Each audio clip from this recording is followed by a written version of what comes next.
Assalamualaikum warahmatullahi wabarakatuh. Jumpa kembali bersama Handi Slebes Channel. Sudah nemu. Berapa ayat?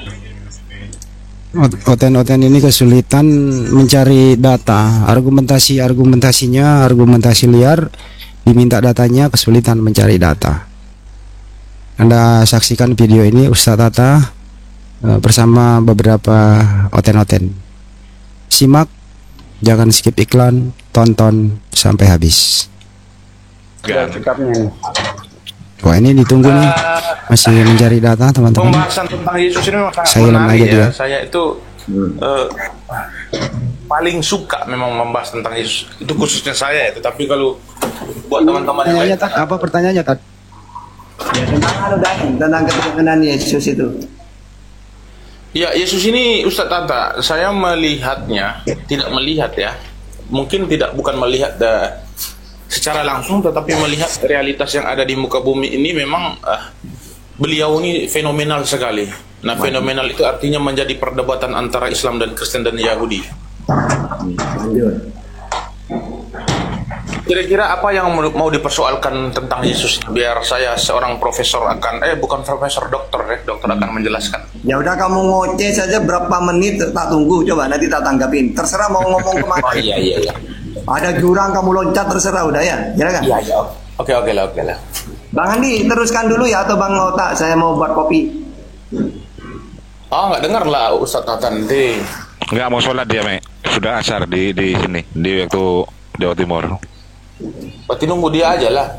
Loh, ini ada Bang Hendi apa? Ini ada Bang Hendi. Di mana? Ini Bang Hendi di bawahmu ini. Oh, Waduh. Bang Hendi Slebes ya, boleh. Beliau ini juga memiliki ilmu yang mumpuni ya. Jadi para pendialog Islam itu contoh seperti Bang Handi, Ustadz Tata, Bang Juma,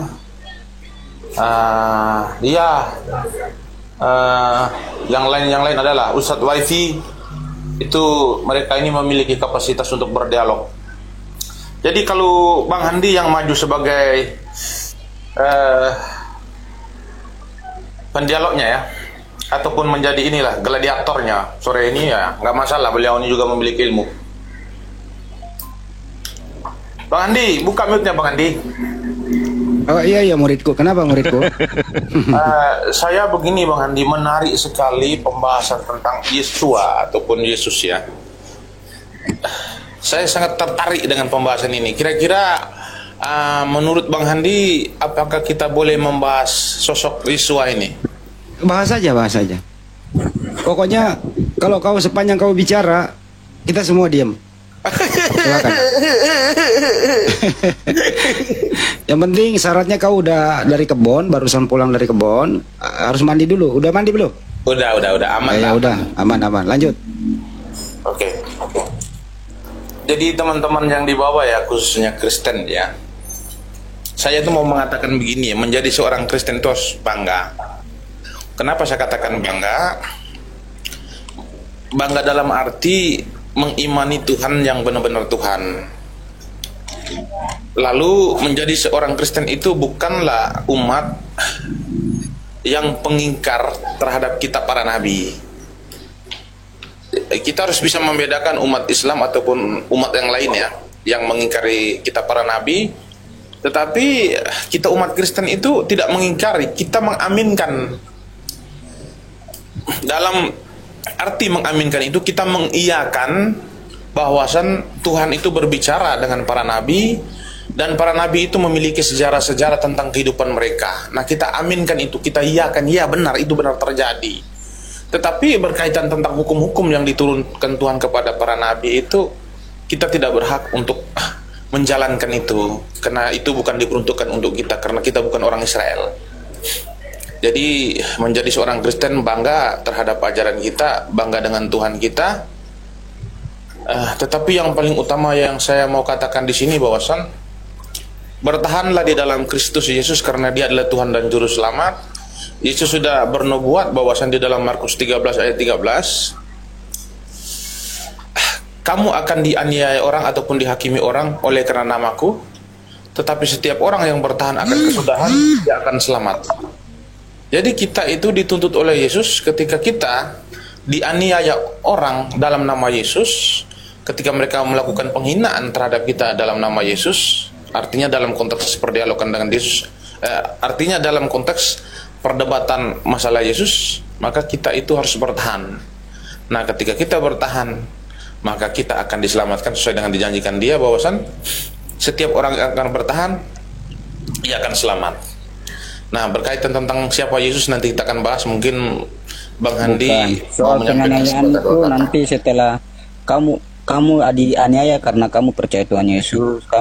Kamu akan dianiaya karena namaku itu adalah sudah nubuatan Tuhan Yesus. Suatu saat nanti orang-orang percaya kepada Tuhan Yesus akan dianiaya oleh teroris atau komunis, itu sudah biasa. Jangan terlalu begitulah. Jadi kalau berdiskusi itu beradab dikit, terus pakai data. Saya agak memberi apresiasi kepada muridku ini, Profesor Meme from NTT. Saya kebetulan belum ketemu nih, tapi udah lama ya berteman. Tapi begini nanti ya, kita akan nanti duduk ngopi bareng lah Bang Andi. Mudah-mudahan puji Tuhan. Lanjut Bang Andi. Ya, diskusi begini bro, bersahabat, nggak ada kebencian. Kamu tetap jadi Kristen yang baik, kami juga Muslim, tetap bersahabat. Jangan ada unsur kebencian deh, oke? Jadi gini bro Meme, kami di Islam itu tidak ada pernah satu secuil apapun membenci siapapun, termasuk yang kau anggap sebagai Tuhan, Yesus atau Yesua Amasya. Justru kalau iman Islam itu sangat memuliakan sosok yang satu ini, karena tidak sah iman seseorang Muslim kalau tidak mengimani Yesua Amasya, atau Isa Al-Masih sebagai Nabi. Itu, jadi kami memuliakan. Sebagaimana di Bible Anda juga itu dimuliakan oleh yang mengutus Dia, dikaruniai, diberi kuasa dan seterusnya. Tapi kalau menurut informasi, siapakah sih sebenarnya yang mengolok-olok ini? Yang mengolok-olok ini adalah orang yang belum pernah membaca, ya, baik Islam maupun Kristen. Tapi datanya tertulis, Yesus memang diolok-olok di Bible Anda. Anda boleh membaca Matius 27. Ya, nomor 27 sampai 56 perikopnya Yesus diolok-olok. Jadi bukan kami umat Islam yang mengolok-olok, tapi memang terolok-olok dari sananya. Justru kami umat Islam meluruskan olok-olok itu, bahwa Yesua Masih tidak pernah diolok-olok. Tapi iman Kristen tetap mengimani Matius 27 sampai 56 bahwa Yesus diolok-olok. Bagaimana cara mengolok-oloknya? Anda boleh membacanya di situ, Matius 27. Ditangkap, diludahi, ditelanjangin, dan seterusnya. Iya, yang telanjang itu orang-orang yang tidak mau percaya Dia sebagai Tuhan. Itulah kenapa dia dulu. Justru itulah, sebagai Tuhan. Ini orang nggak bisa diskusi, diturunin lah. Gua turunin ya. Ya. Kalau pintar memang harus diturunin. Nggak pintar, tapi Anda nggak beradab. Nanti ada waktunya Anda bicara. Itu Muslim juga itu Bang Andi, sesama Muslim tuh. Enggak Kristen dia. Kristen dia. Ersonek. Oh, oke lanjut Bang Andi.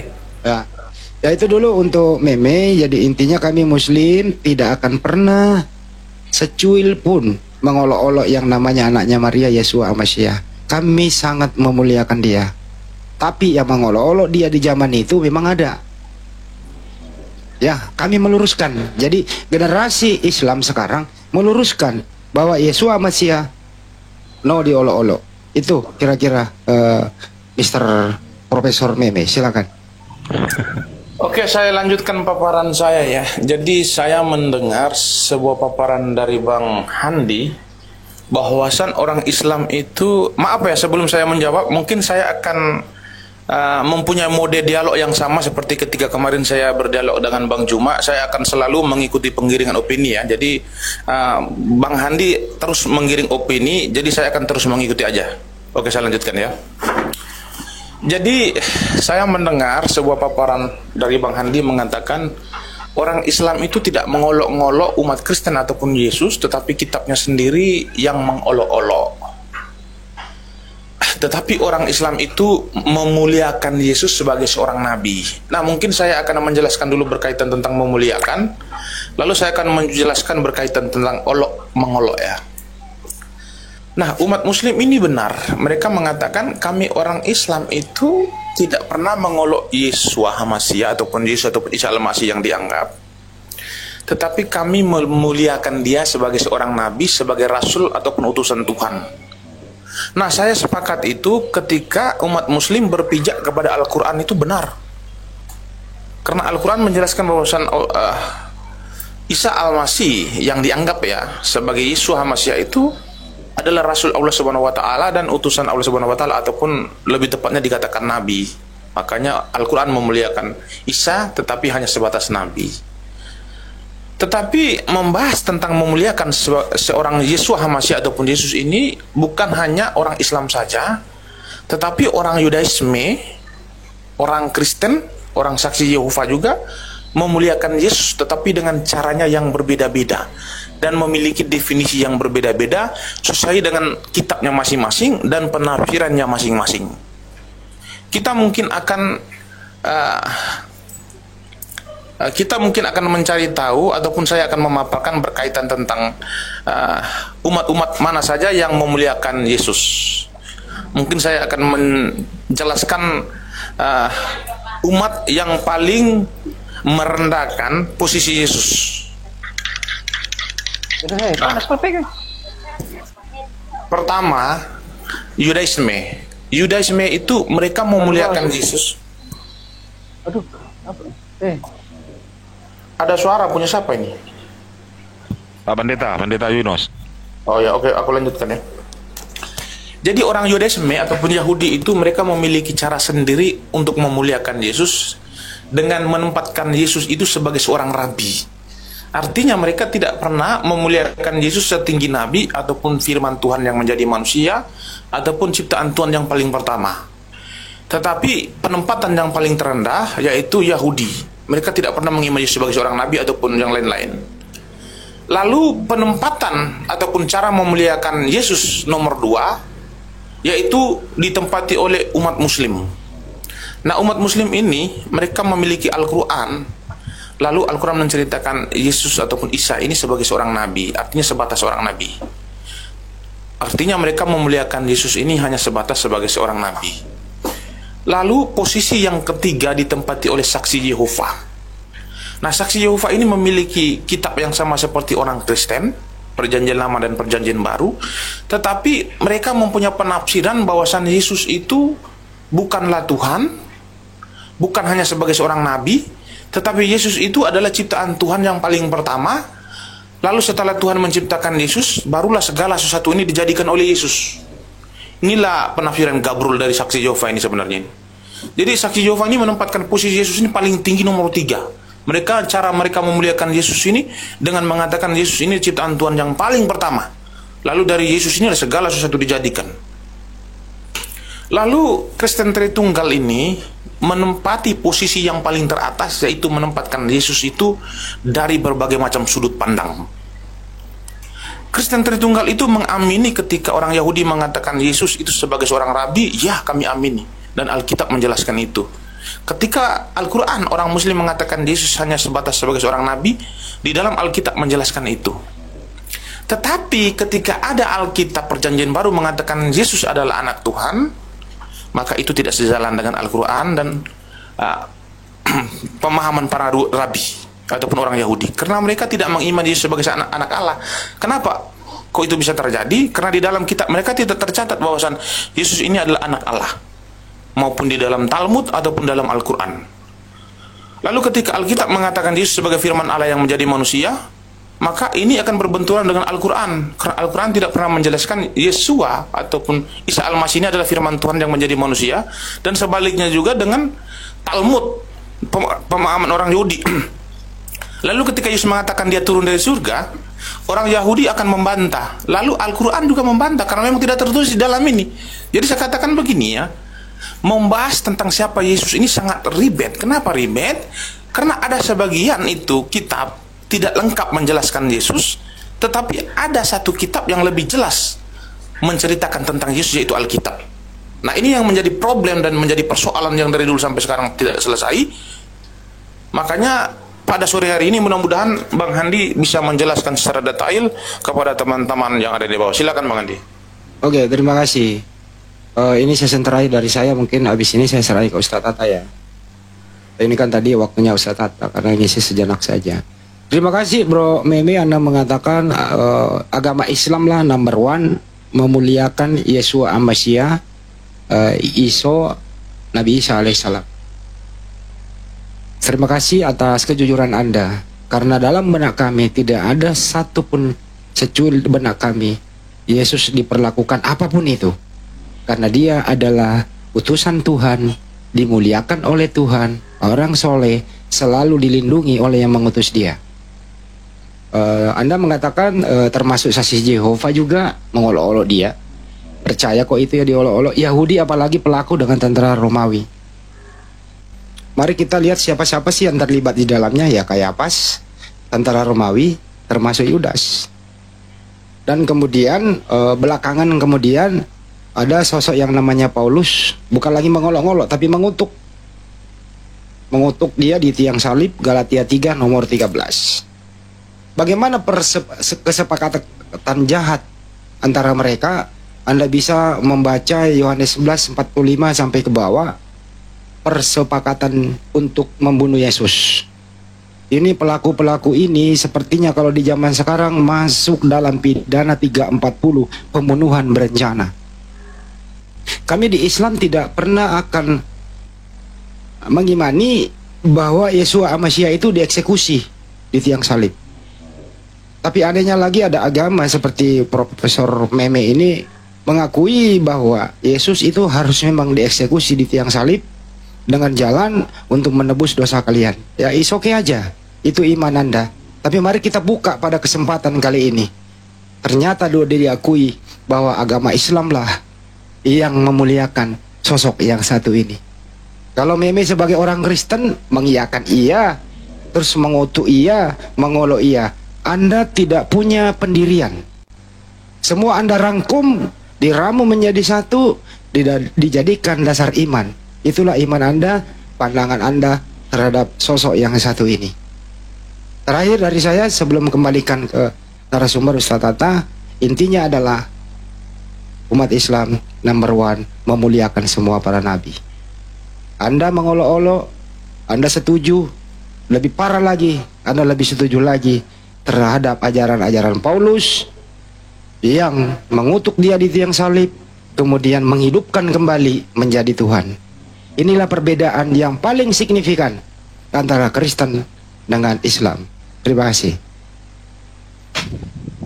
Ya, terima kasih Bang Hendy. Yesus sebagai Tuhan. Ini siapa yang mau ngomong ini? Sebentar dulu ya. Nanti gantian dengan Dr. Jeki alias Meme Bos. Ya, sambil lalu di tab layar teman-teman ya, yang ada di bawah di tab layar, kemudian di support komal-komal Muslim, terutama apologet Muslim kita, ada Ustadz Atta, Bang Hendy dan Bang Otak Waras di sini ya. Ya, silakan dilanjut. Dr. Jeki atau Rexo yang mau Tetap Dr. Jeki ya? aja, jangan diganggu ininya. Silakan Profesor, silakan Prof. Oh, artinya saya dulu baru Ustadz Atta atau Bang Hadi gitu ya? Boleh Saya saya nanti mundur, Ustadz Atta yang maju. Boleh. Oh, Saya saya cuma dulu. ganti sejenak. Berarti Silakan saya Mei. dulu ya? Ya. Boleh saya bertanya? Ntar dulu jangan belokin topik kau bro.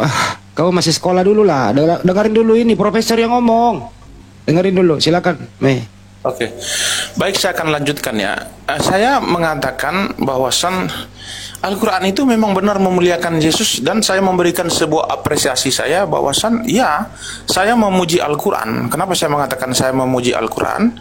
Karena Al-Quran memuliakan Yesus dengan mengatakan dia sebagai seorang nabi. Mengatakan sebagai seorang nabi berarti menaikkan derajat Yesus Hamasiah itu di mata orang-orang Israel maupun di kalangan orang di dunia, kalangan orang-orang yang berada di dunia. Tetapi sudah saya katakan tadi bahwasan Al-Quran menjelaskan siapa Yesus itu tidak lengkap seperti macam di Alkitab. Nah, Alkitab itu menjelaskan siapa Yesus itu sangat lengkap.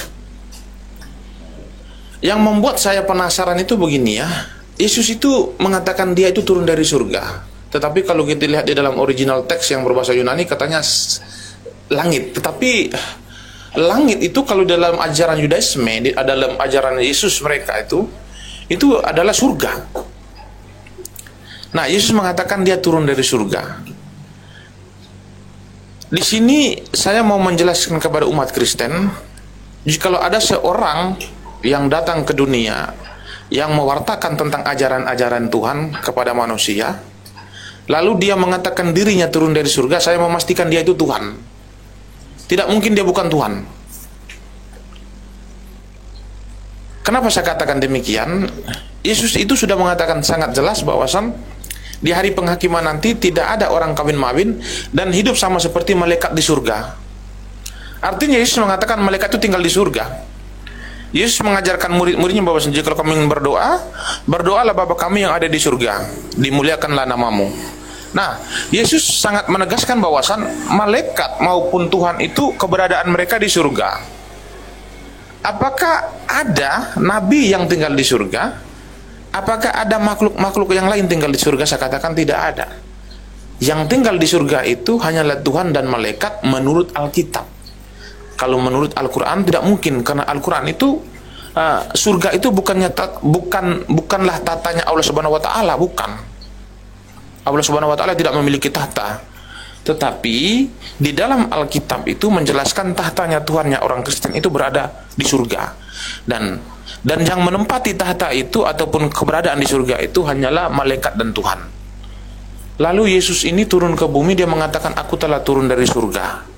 Maka kita sebagai orang yang memiliki akal dan logika yang sangat tinggi dan kemampuan cara berpikir yang baik itu, kita pasti akan menguraikan bahwasan Yesus ini kalau mengatakan dia turun dari surga berarti dia Tuhan dong.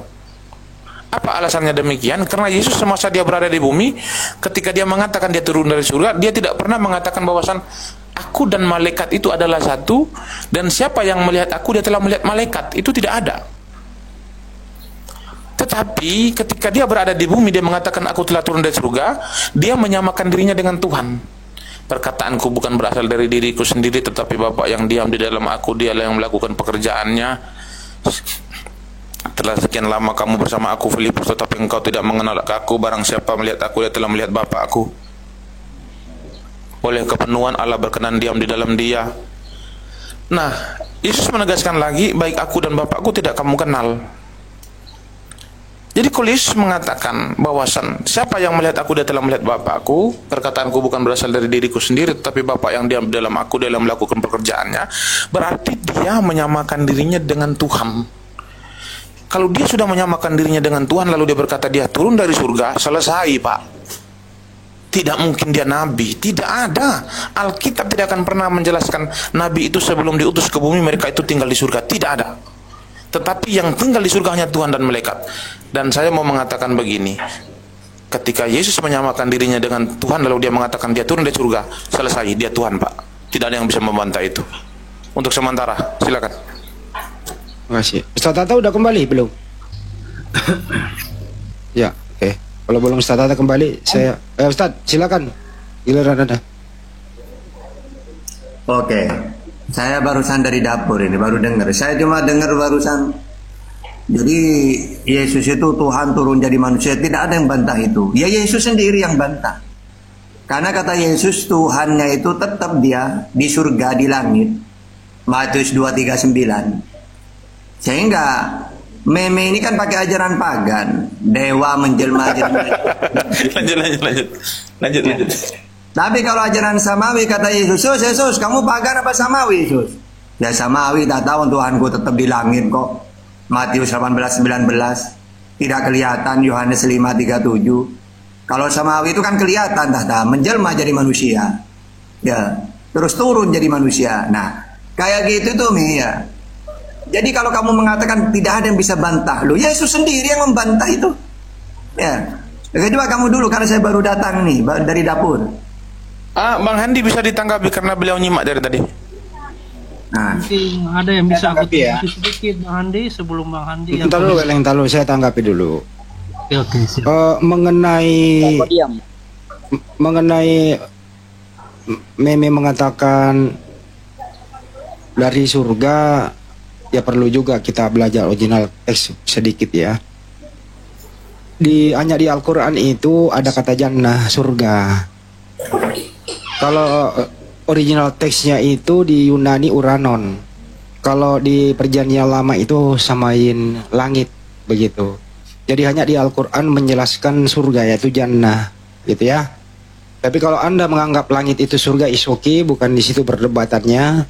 Karena tadi mengatakan Yesus itu datang dari surga. Semua orang berasal dari sana. Karena sang pencipta itu ya beda ya. Kalau di Bible Anda itu Bapak berfirman, semua yang ada di muka bumi ini sesuai dengan iman kamu, termasuk Yesus, bersumber dari Bapa yang ada di surga. Kalau umat Islam itu, bapakmu. aduh ini orang ini tidak ada adabnya ya. Kalau di Islam itu nanti Ustaz Tata menjelaskan, kita ini bersumber dari sang pencipta. Ya, dengan hanya kun payakun jadilah. Begitu juga Yesua Amasya memang tadinya ada di dalam diri Bapa. Kemudian Bapak ini berfirman sebagaimana di Lukas 1, 26, 50. Berfirman Bapak, belum ada Yesus. Bukan Bapak beryesus loh ya. Jadi Yesus itu bukan firman, tapi Yesus ini hasil daripada Bapak berfirman. Keluar suara dari Bapak, belum ada Yesus. Apa isi suara itu? Perintah. Apa isi perintah itu? Ingin Bunda Maria mengandung. Siapa yang antar perintah suara itu? Gabriel menemui Maria. Kemudian bersoal jawab. Endingnya Maria hamil. Jadilah Yesus di dalam rahim. Intinya adalah Yesus ini keluar dari Bapa dengan Bapa berfirman. Artinya Yesus ini adalah ciptaan juga. Sama dengan bagaimana Bapak di surga ini menciptakan matahari. Di Kejadian 1 sampai bawah. Itu kalau mau diambil garis lurusnya. Tapi saudara kita Meme ini cenderung mengatakan hanya Yesus yang keluar dari surga. Ya, itu berarti dia adalah Tuhan. Ya, is oke, itu iman Anda. Tapi mari kita menelusuri secara mendalam pakai akal, bukan iman saja. Jadi kesimpulan dari saya gitu Ustaz, bahwa kita semua ini berasal dari Sang Pencipta. Dan suatu saat nanti tidak ada manusia yang hidup kekal, akan kembali kepada Sang Pencipta. Inna lillah wa inna ilaihi rajiun. Artinya dari Islam, kita berasal dari Allah, akan kembali kepadanya. Begitu kalau dari saya. Habis ini Ustaz Tata, lanjut Mai. Oke, baik, saya akan lanjutkan ya. Jadi teman-teman, saya ingin beranalogi dulu di sini, tetapi saya tidak mau mengatakan ataupun menjas bahwasan Allah Subhanahu Wa Taala itu menjadikan arsy itu sebagai tahtanya ya. Jadi Al-Quran itu mengatakan Allah itu berada di atas arsy, tetapi penafsiran daripada umat muslim mengatakan bahwasan arsy itu bukanlah tahtanya Tuhan. Tetapi Al-Quran mengatakan demikian. Tetapi ada golongan-golongan ustadz-ustadz ataupun kiai-kiai itu mereka menafsirkan bahwasan ya Allah itu berada di atas arsy. Jadi di sini ada dua pendapat. Ada sebagian yang mengatakan Allah itu bukan di arsy, Allah itu tidak memiliki ruang, dan ada sebagian mengatakan Allah itu berada di atas arsy ya. Nah, ketika Al-Quran mengatakan bahwasan Allah itu berada di atas arsy dan tidak ada yang lain yang bersama-sama dengan dia di atas arsy.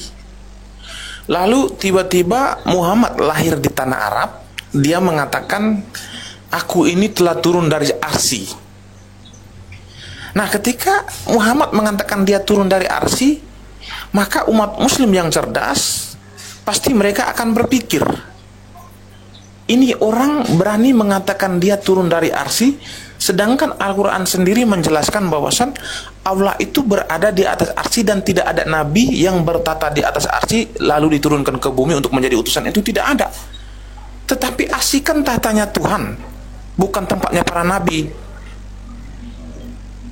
Maka kalau Islam yang cerdas, mereka akan menyimpulkan kalau arsy adalah tatanya Allah Subhanahu Wa Taala, lalu seseorang yang datang ke dunia mengajarkan tentang Allah Subhanahu Wa Taala, mengajarkan tentang aturan-aturan daripada Allah Subhanahu Wa Taala, lalu dia mengatakan saya ini telah turun dari arsy.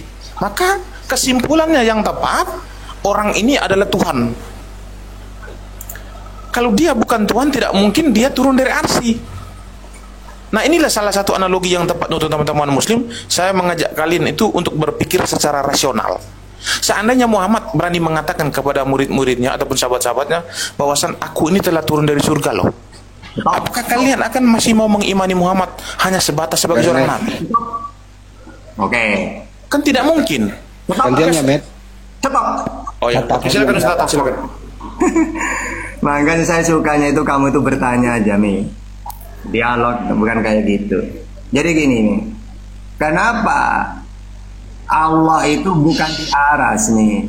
Kata-kata Ar-Rahmanu 'alal arsyistawa itu menguasai. Karena Allah menciptakan aras itu bukan untuk ditempatin. Karena dalilnya gini, Innallah ta'ala khalaqal arsy idharon likudratihi. Sesungguhnya Allah menciptakan aras idharon likudratihi, untuk menampakkan kekuasaannya.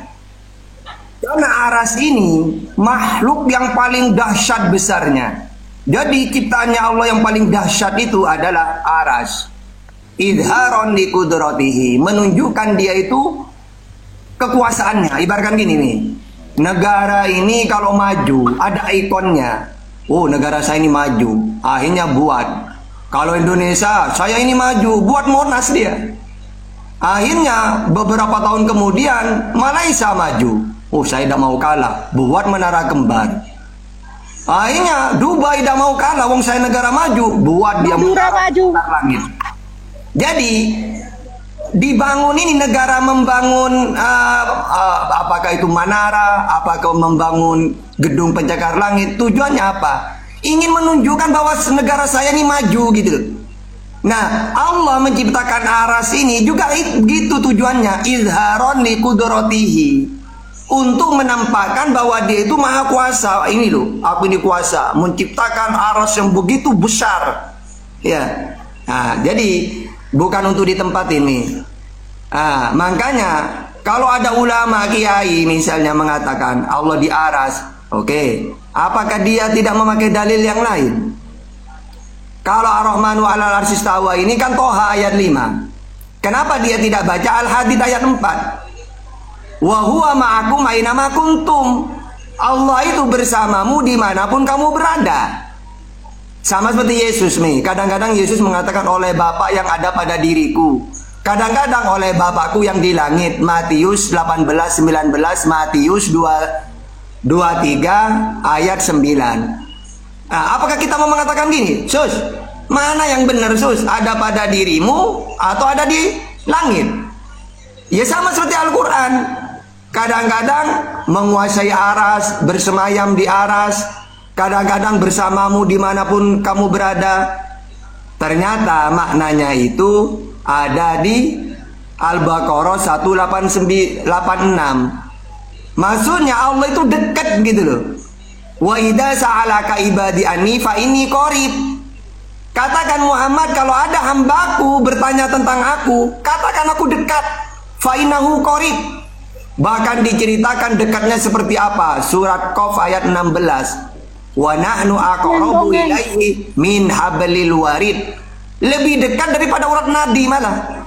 Jadi kata-kata aras, kata-kata ada pada diri kita, itu maksudnya Allah itu dekat meliputi segala sesuatu sudah, gitu loh. Nah, jadi kalau orang baca dalil itu jangan cuma satu. Kalau cuma satu, gara-gara membaca Ar-Rahmanu 'alal arsy istawa, oh berarti Allah di aras. Nggak baca ayat yang lain. Sama kalau saya pakai ajaran Yesus, nanya ke Yesus, kalau pakai dalil satu, Matius 18:19, ya Tuhan itu di langit. Tapi kan Yesus tidak pernah mengatakan cuma satu dalil. Gitu loh ya. Jadi kamu itu mendingan kamu itu bertanya. Jadi Allah itu bukan menciptakan aras, bukan sebagai tempat untuk dia, tapi izharon li qudratihi, untuk menampakkan kepada makhluknya bahwa aku ini loh ciptaanku yang paling terbesar. Nah kayak gitu ya. Oke. Kamu nanya aja Mi, tidak usah dialog Mi. Ayo Mi. Oke, lanjutkan. Saya paparkan dulu ya. Nanti kita akan saling bertanya.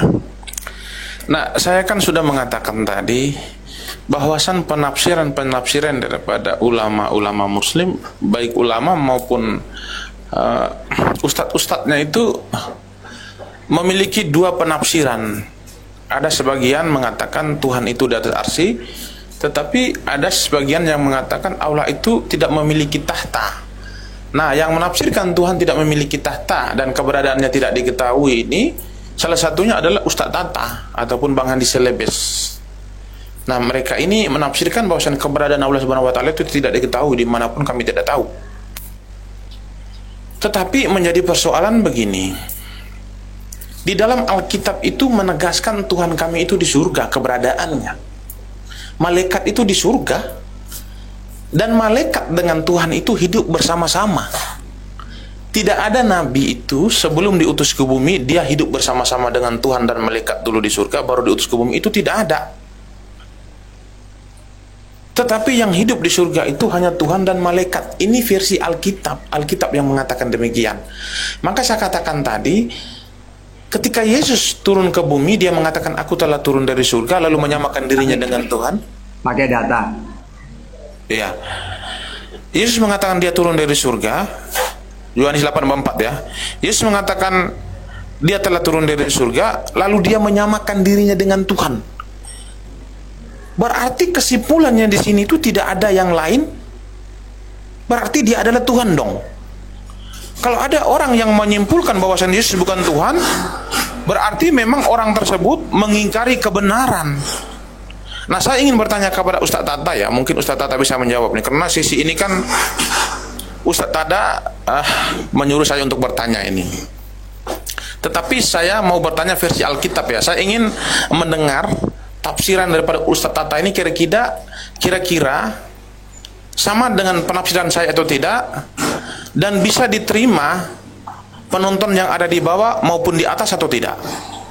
Nah, saya ingin bertanya begini, Tuhan kami berada di surga, hidup bersama-sama dengan malaikat, dan tidak ada nabi yang hidup di surga sebelum diutus ke bumi. Artinya mutlak di surga hanya Tuhan dan malaikat. Lalu tiba-tiba ada seorang manusia mengaku dia telah turun dari surga, lalu menyamakan dirinya dengan Tuhan, bukan dengan malaikat. Ketika seorang itu mengaku dia telah turun dari surga, maka kesimpulan Ustadz Tata akan menafsirkan orang ini siapakah dia kira-kira menurut Ustadz Tata? Oke, siapakah dia? Tetap pengakuan dia siapa? Utusan Matius 15:24 atau Nabi Markus 6 ayat 4. Kalau cuma gara-gara dia datang dari surga, berarti gimana kamu mengartikan Yohanes 17:4? Mereka bukan dari dunia, sama seperti aku bukan dari dunia. Apakah mereka Tuhan juga? Coba baca. Terus, Yesus berasal dari Allah. Bagaimana dengan 1 Yohanes 4 ayat 4? Kamu berasal dari Allah, anak-anakku. Berarti Yesus, mereka juga Allah, Tuhan. Jadi kamu itu baca dalil itu jangan fokus ke Yesus. Karena apa yang diucapkan ke Yesus sama seperti diucapkan ke mereka. Misalnya Yesus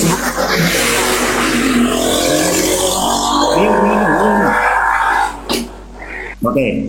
Jadi gini nih, kadang-kadang orang Kristen itu cuma baca satu dalil tapi tidak membaca dalil yang lainnya. Misalnya Yesus bukan dari dunia, berarti dia Tuhan tahta. Oh ya tidak. Buktinya mereka juga bukan dari dunia. Yohanes 17:14. Enggak tata, cuma Yesus yang berasal dari Allah. Berarti mereka juga Tuhan. Karena dalilnya kamu berasal dari Allah anak-anakku. 1 Yohanes 4 ayat 4. Mereka juga bukan dari dunia, sama seperti aku, bukan dari dunia. Berarti Tuhanmu ini bukan cuma Yesus, mereka juga. Ya, tapi kalau kamu cuma baca satu dalil, walaupun Islam, kayak tadi yang saya jelaskan, kalau dia cuma pakai surat Toha ayat 5, seakan-akan Tuhan itu ada di aras. Coba baca surat Al-Hadid ayat 4, bagaimana? Atau baca Al-Qaf ayat 16, Qaf ayat 16. Atau baca Al-Baqarah 186. Jadi, mempelajari kitab suci itu jangan cuma satu dalil, lalu apa ini? Jadi membaca kitab suci itu ya, jangan cuma satu dalil ya, tapi kamu cari dalil-dalil yang lain supaya kamu tidak tersesat mengartikan tentang Yesus, ya. Begitu juga saya tentang Allah, tentang Nabi Muhammad, akan bingung. Karena yang ini siapa ini? Oh, minta di ini aja. Itu Ajani, di-mute Ajani. Iya. Oke, itu lanjutkan Muslim. lagi. Ya, jadi seperti itu, Mi. Jadi baca-baca data itu jangan cuma satu, walaupun Islam tidak boleh. Ya, cuma satu ayat sok pinter langsung divonis seperti ini dalilnya. Makanya berguru kalau kita umat Islam itu ketika menjelaskan Al-Quran, hadis, ada ilmunya. Ini juga saya pakai ke Bible. Saya mempelajari Bible dan mau satu ayat, dua ayat. Nah, beda dengan Kristen, menentukan Yesus Tuhan, ini datanya. Ya saya mudah untuk membantah itu, wong saya baca semuanya. Gitu ya. Lanjut.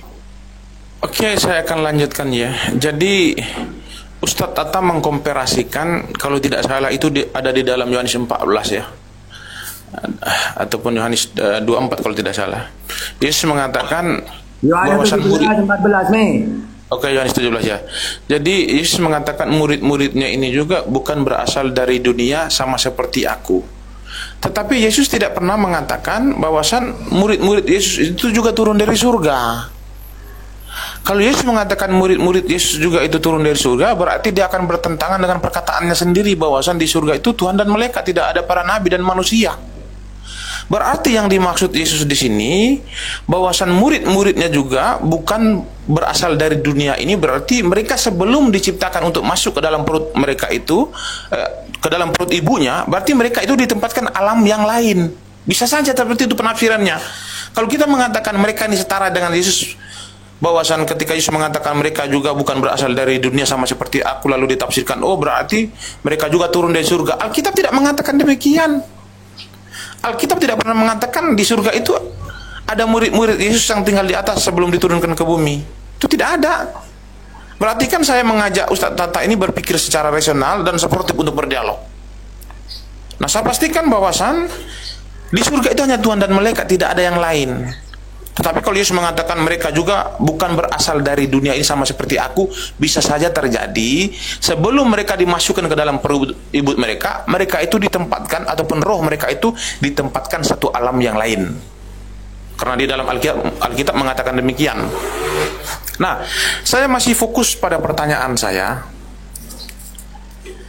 Saya ulangi lagi sekali lagi pertanyaannya. Nanti setelah ini kalau Ustadz mau jawab atau enggak, biarkan netizen yang menilai. Nanti saya akan lanjutkan ke pertanyaan ayat-ayat yang lainnya.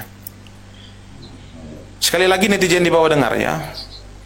Versi Alkitab bukan versi Al-Quran yang saya jelaskan ini, bahwasan Tuhannya orang Kristen dan malaikat itu tinggalnya di surga. Oke, saya jawab udah. Bentar ya, bentar. Tinggalnya di surga. Lalu Yesus dia mengatakan aku telah turun dari surga, lalu menyamakan dirinya dengan Tuhan. Kira-kira Pak Ustadz mau menafsirkan Yesus ini siapa kira-kira? Oke. Gini nih. Dalam Islam itu kan Adam dari surga lalu diusir ya.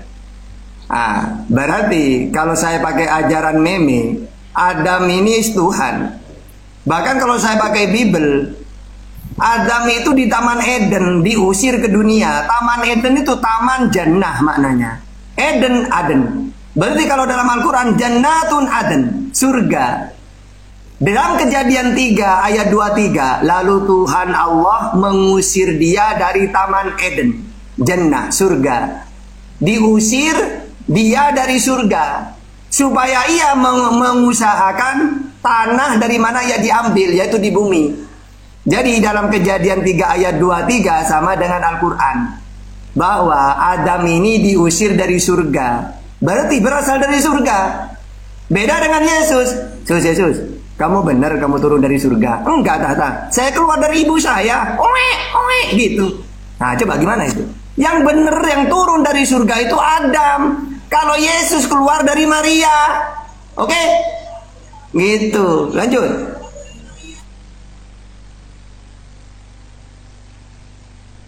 Oke, saya lanjutkan ya.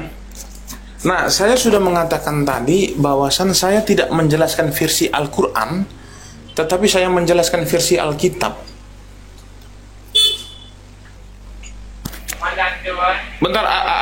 Bentar Bang, ini aku lagi ngomong sama kawan bentar ya. Ustaz, bentar. Oke.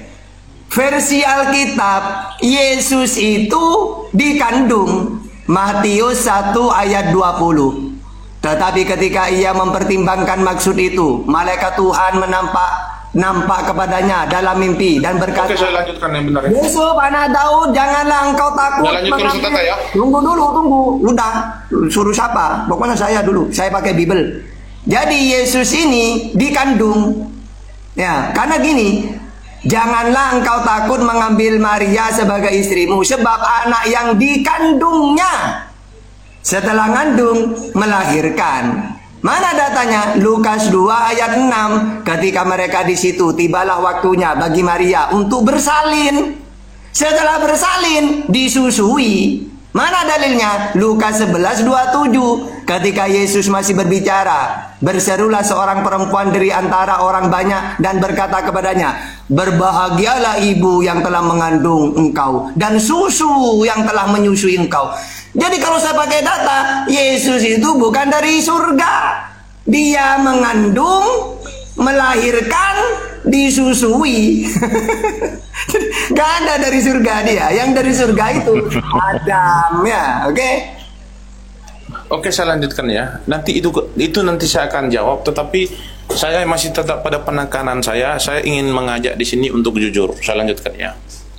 Nah, saya sudah katakan tadi bahwasan saya tidak berbicara tentang Al-Quran, tetapi saya berbicara tentang versi Alkitab. Saya itu Bible barusan, Mi. Kamu tuh? Iya, sabar dulu, sabar.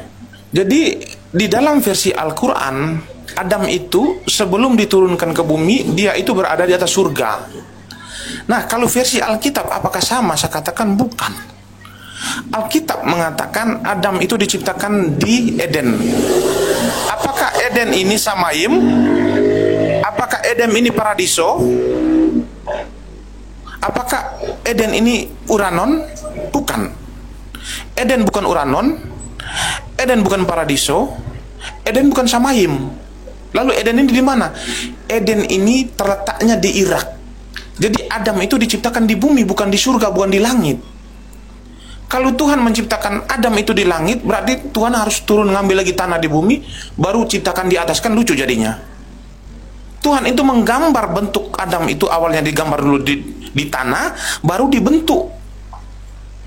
Itu logikanya di situ. Jadi Adam itu tidak pernah diciptakan di atas langit. Kalau diciptakan di atas langit di surga lucu, masa diambil tanah di bumi lalu diciptakan Adam di atas. Sabar dulu, sabar. Ya, sikit lagi, bentar, sabar aja dulu. Sikit lagi. Jadi saya mengatakan, saya tidak menjelaskan versi Al-Quran, tetapi saya mengatakan Alkitab. Jadi Alkitab tidak pernah menjelaskan bahwasan manusia itu sebelum berada di bumi mereka itu tinggal bersama-sama dengan Tuhan, itu tidak ada.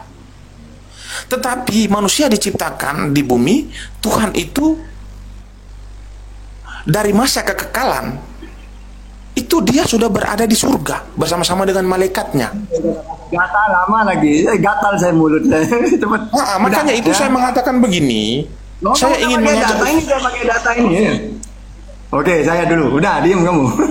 Jadi gini nih, kamu kan tadi mengatakan kan bahwa Tuhan dan malaikat itu tempatnya di surga kan?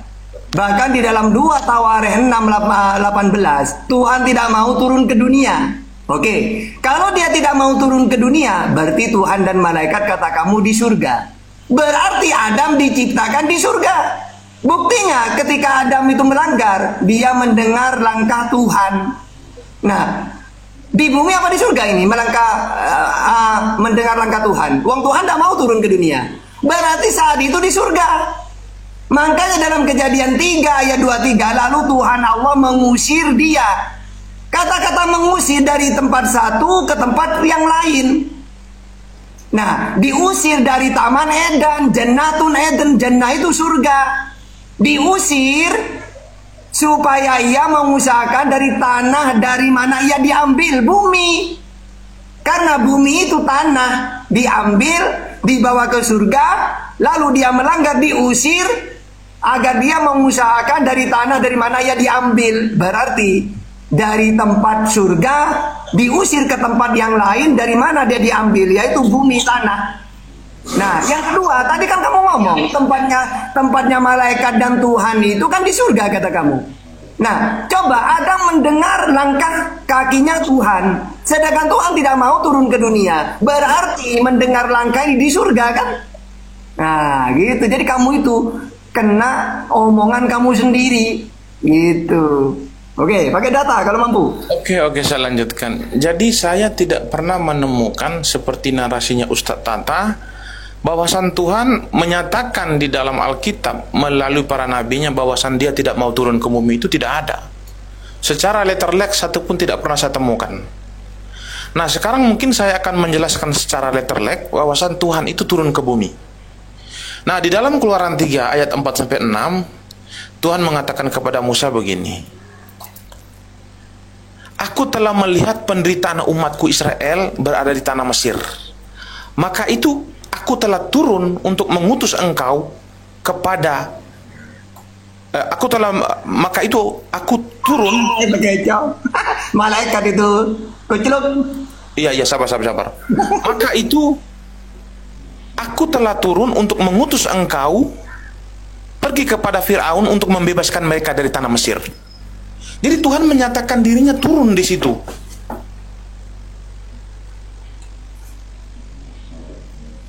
Nah, kalau Tuhan sudah menyatakan dirinya dia turun, berarti dia turun dong. Nah, sama seperti Yesus. Yesus mengatakan dia turun. Udah tak bantah pakai data. Oke, diem. Kamu udah pakai data. Jadi Tuhan itu 2 Tawarikh ya. 6, 18, 1 Raja-Raja 8, 27. Tuhan tidak mau turun ke dunia. Lalu ketika dia ingin menyelamatkan manusia, yang datang ke Musa, Abraham, Yakub, itu semua malaikat nih. Memutus malaikat. Ini nih, Keluaran 3 ayat 2. Lalu malaikat Tuhan menampakkan diri kepadanya di dalam nyala api yang keluar dari semak duri. Juga di dalam Kisah Para Rasul 7, 38. Musa inilah yang menjadi pengantara dalam sidang jemaah di padang gurun. Di antara malaikat yang berfirman, malaikat berfirman. Saya tambah lagi ayatnya. Kisah Para Rasul 7:53. Kamu telah menerima hukum Taurat yang disampaikan oleh malaikat. Jadi bukan Tuhan yang turun. Saya tambah lagi dalilnya ayat 30. Dan sesudah 40 tahun tampaklah kepadanya seorang malaikat di padang gurun, Gunung Sinai. Begitu juga kepada Abraham. Kejadian 22:11. Tetapi berserulah malaikat Tuhan dari langit. Malaikat. Kejadian 22:15. Untuk kedua kalinya berserulah malaikat Tuhan dari langit. Malaikat kepada Sodom. Kejadian 19 ayat 1. Kedua malaikat itu tiba di Sodom pada waktu petang. Lot sedang duduk di pintu gerbang Sodom. Begitu juga Kejadian 19 ayat 15. Ketika fajar telah menyingsing, kedua malaikat itu mendesak Lot, kedua malaikat. Begitu juga kepada Hagar. Kejadian 21 ayat 17. Allah mendengar suara anak itu, lalu malaikat Allah berseru dari langit. Malaikat. Begitu juga kepada Zakaria. Lukas 1 ayat 11. Maka tampaklah kepada Zakaria seorang malaikat Tuhan. Malaikat Tuhan berdiri di sebelah kanan mezbah. Ya, Lukas 1:19. Jawab malaikat itu kepadanya, akulah Jibril. Jadi ini yang datang kepada orang Israel itu tidak pernah Tuhan sendiri turun, tapi Tuhan mengutus malaikat kepada Maria. Lukas 1:26. Terus juga kepada Yakub. Apakah yang bergulat dengan Yakub itu Allah? Bergulat dengan Tuhan. Lalu Tuhan itu kalah. Kan tidak mungkin kan Tuhan kalah dengan Yakub. Ternyata bukan Tuhan, itu malaikat. Kejadian 32 ayat 1. Yakub melanjutkan perjalanannya. Lalu bertemulah malaikat Allah dengan dia. Malaikat. Begitu juga kepada Elia. 2 Raja-Raja 1 ayat 3. Tetapi berfirmanlah malaikat Tuhan kepada Elia. Ya, begitu juga di 2 Raja-Raja 1:15. Malaikat. Begitu juga kepada orang Israel. Apakah Israel melihat Tuhan? Tuhan turun? Tidak. Tapi malaikat. Hakim-Hakim 2 ayat 4. Setelah malaikat Tuhan mengucapkan firman itu kepada seluruh Israel. Nah, jadi kamu itu tidak punya data kamu turun ya. Karena Tuhan tidak mau turun ke dunia, karena dunia tidak mampu memuat kekuasaannya. Kamu apa Tian? Nanti kamu tajak dialog kencing berdiri kamu. Nah, itulah Tata. Oh, ayo sekarang saya dengan kamu Pak. Jadi Tata Memang begini ya Tata ya. saya, Pak. Logikanya Udah Mimi. Saya dengan Sabar. Kita selesaikan satu dalil dulu, nanti dilanjutkan oleh Tian nanti. lanjut. Nanti Tian akan lanjutkan ya. Jadi penafsiran Ustadz Tata ini mengatakan begini, bahwasan di zaman para nabi itu Tuhan hanya mengutus mutlak kepada malaikat, lalu malaikat itu menyampaikan firman-Nya kepada para nabi. Bukan seperti itu Ustadz Tata. Rasul Paulus itu menjelaskan begini. Pada zaman nenek moyang kita dulu, Tuhan berbicara dengan nenek moyang kita itu menggunakan berbagai macam cara. Aduh, punya siapa yang bising ini? Di mute dulu. Apa? Tian, di mute, Tian. Oke, saya lanjutkan ya. Jadi Rasul Paulus itu tidak sependapat dengan Ustadz Tata. Rasul Paulus itu mengatakan begini. Data. Pada zaman nenek moyang kita dulu, Tuhan berbicara dengan nenek moyang kita itu menggunakan data dulu baru jelasin. Tata kau diam. Nah, coba data dulu. Jangan langsung Paulus mengatakan di mana wong saya kenal Paulus. Berarti saya buka sebentar datanya, nanti dibuka sama Bang Arif, bentar Bang Arif. Bang Arif, nanti kita akan uraikan Keluaran 3 dari 1 sampai habis ya. Saya ingin di sini mengajak Paulus, ayo. Ya. Kalau soal itu gampang, maksud saya Bang Arif mempersiapkan Keluaran 3 dari 1 sampai sekian.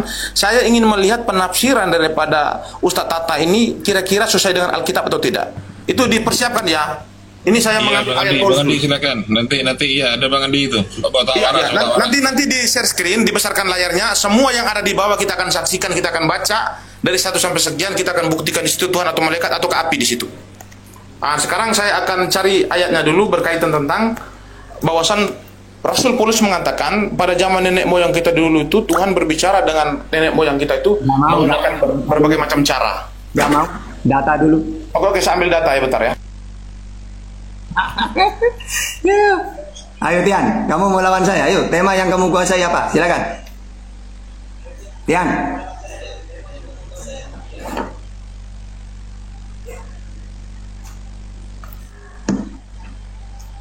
Ayo, tak buat main ceret semua kalian. Ayo, satu-satu. Ayo cepat. cepat saya Allah mengajarkan manusia melalui perumpamaan.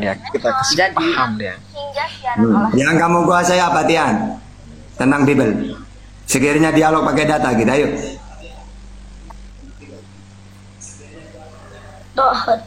Ini gue bukan pakai Bible ya kak bilang ya, tapi pakai analogi ya kan. Sabar Tian sabar dulu sabar dulu. Oke, Ibrani 1 ayat 1 apa? Kalau mau moderator itu buka. Kita buka dulu ini moderator, kita share screen dulu, kita akan buktikan kira-kira penafsiran Ustadz Tata dengan Alkitab sama atau tidak. Nanti kita buka Ibrani 1 ayat 1 dulu, baru kita lari ke Keluaran 3 dari 1 sampai habis. Kita akan lihat. Keluaran 1 itu, Keluaran 3 ayat 1 sampai habis itu berbicara tentang api, berbicara tentang malaikat atau Tuhan di situ. Nanti kita akan bahas. Kita jelaskan dulu Ibrani 1 ayat 1 dulu. Silakan. Bisa nggak share screen ini? Saya ingin dialog suportif di sini supaya apa? Supaya kita mencerahkan netizen yang ada di bawah. Yang Paulus itu yang mana tadi? Siapa? Ibrani 1 ayat 1 itu di share screen aja supaya netizen seluruh yang ada di bawah itu bisa tahu. Bang Arif bisa share screen Bang Arif. Coba kamu baca aja. Coba kamu baca aja Mi. Baca aja. Bang Tawaras. Ya, siap. Ya, tolong dibukakan itu. Nah, nanti saya bantah dengan ajaran Yesus nanti. Yuk. Ya. Ini kan Ustadz Tata mengatakan pada zaman para nabi Tuhan mutlak hanya mengutus malaikat dan dia itu tidak turun ke bumi. Tetapi Rasul Paulus mengatakan Tuhan bukan hanya mengutus malaikat saja, tetapi Tuhan berbicara dengan nenek moyang orang-orang Israel dulu itu menggunakan berbagai macam cara. Artinya bukan satu cara dong. Ayat berapa? Ibrani 1:21. Ibrani 1 ayat 1. Kita buka di situ. Share screen aja Bang, diperbesar aja supaya netizen di bawah tahu. Nah, saya buka langsung aja.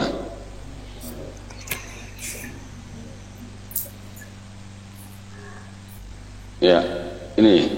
Dibesarkan Bang, dibesarkan aja. Oh, biar tahu netizen di bawah. Ini ya, setelah pada zaman dahulu Allah berulang kali gitu ya. Ya, baca. Tuh coba, ini aja. Oke, langsung saya bantah. Setelah pada zaman dahulu Allah Sabar dulu, Ustaz Tata, sabar dulu biar dibaca dulu. Ya. Setelah pada zaman dahulu Allah berulang kali dan dalam berbagai cara berbicara kepada nenek moyang kita dengan perantaran nabi-nabi. Jadi Tuhan itu berbicara dengan para nabi ini menggunakan berbagai macam cara dan tidak menggunakan satu cara untuk mengutus malaikat saja. Clear ya? Terus. Selesai ya. Jadi klaimnya Ustaz Tata. Maka pada zaman akhir yang saya tanyakan lalu kapan dia mengutus berbicara tidak pakai nabi? Kapan? Di zaman siapa? Ayat itu menjelaskan begini Ustaz Tata, pada zaman dulu Tuhan berbicara dengan nenek moyang kita itu menggunakan berbagai macam cara, artinya dia tidak hanya mutlak untuk mengutus malaikat saja untuk berbicara dengan para nabi, tetapi dia menggunakan cara yang lain. Nah, cara yang lain artinya tidak hanya mengandalkan malaikat, tetapi dia sendiri yang turun. Cara yang lainnya nah, sekarang datanya? Nih, ya, cara kita yang akan lain lihat itu Tuhan turun. Datanya? Iya, kita akan lihat kira-kira Tuhan turun atau tidak. Kalau Tuhan turun ke bumi berarti dia masih menggunakan cara lain, yaitu dia sendiri yang turun. Tetapi kalau Tuhan tidak turun berarti dia hanya menggunakan satu cara, hanya mengutus malaikat. Sepakat ya? Loh, sepakat ya? Memang dari dulu dari dulu memang pakai pelantaran nabi memang. Terus kapan Tuhan itu tidak memakai? Tahu saya, Tuhan itu menggunakan para nabi itu. Nah, kapan Tuhan itu berbicara langsung tidak pakai nabi? Kapan? Tidak bang. Nah, di mana ayatnya? Tuhan itu memang benar, dia berbicara langsung dengan nabi, tetapi dia juga menggunakan perantara malaikat. Paham ya? Saya ini mengkonter ketika Ustaz Tata. Iya tahu Ustaz Tata, sabar dulu. Saya ini mengkonter. Dengar Ustaz Tata, sabar dulu. Tahu, sabar dulu. Saya ini mengkonter ketika Ustadz itu memutlakkan bahwasan Tuhan tidak pernah turun ke bumi, tetapi dia mutlak hanya mengutus malaikat ke bumi, lalu malaikat penyambung lidah Tuhan kepada nabi-nabi. Lalu saya mengatakan bukan hanya seperti itu, tetapi Tuhan menggunakan berbagai macam cara untuk berbicara dengan para nabinya. Baca ayat nomor 2-nya, baca nomor 2-nya kan gini ya.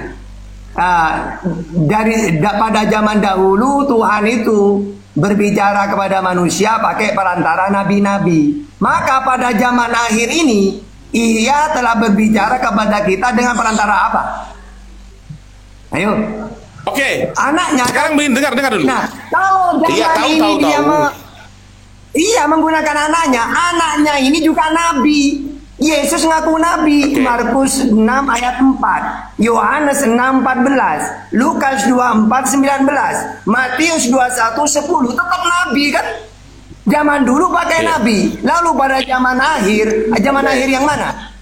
Tetap nabi juga kan? Oke. Bentar. Enggak soal zaman akhir nanti kita akan uraikan, tetapi kita kembali kepada klaimnya Ustadz Tata bahwasan mutlak Tuhan hanya mengutus malaikat. Saya ngerti apa yang dimaksud oleh Ustadz, dengar dulu ya. Tuhan memang menjadikan nabi itu sebagai perantara, tetapi yang dimaksud oleh Ustadz ini bahwasan Tuhan tidak pernah berbicara langsung dengan para nabi, tetapi mutlak hanya mengutus malaikat, lalu malaikat itu melanjutkan penyampaian Tuhan kepada para nabi. Ini yang Ustadz maksudkan, sepakat ya? Sepakat ya? Berarti yang dimaksud oleh Ustadz tadi mutlak bahwa Tuhan bicara langsung. Silakan cari dalilnya Tuhan bicara langsung. Ya, baik. Iya, nanti kita akan lanjutkan nanti di Keluaran 19, tetapi saya ingin menguraikan. Gak mau sekarang. Oke, baik. Oke, bukakanlah di Keluaran 19 ayat 9 sampai habis. Enggak, Keluaran 3 ayat 2. Nanti kita akan uraikan Keluaran 3. Keluaran 3 itu kita ingin membuktikan yang mengatakan telah turun dari surga, yang telah turun ke bumi itu malaikat atau Tuhan. Nanti kita akan uraikan itu. Ya, jelas malaikat nih. Kan dalilnya tadi saya sebutkan nih. Keluaran 3 ayat 2. Saya tahu. Saya ini sudah menyelidiki Alkitab, makanya saya tahu. 35. Nah, oke. Ini ayat-ayat saya pakai malaikat nih. Bang Otak Waras, supaya netizen di bawah itu tahu. Coba Bang Otak Waras buka Keluaran 3 satu perikop. Nanti di sini dibesarkan layarnya, kita uraikan dari 1 sampai sekian. Keluaran 3, oke. Oke. Adapun Musa, ia biasa. Enggak bang, dibesarkan layarnya biar netizen tahu di sini kira-kira siapa yang benar. Oke. Ini dia. Keluaran 3. Adapun Musa, dibesarkan aja layarnya bang, apa bang Arif? Supaya dialog kita di sini itu bisa mengedukasi orang di bawah. Itu yang saya harapkan.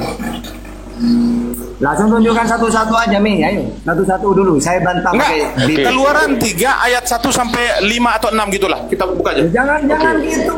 Langsung satu dulu. Satu-satu.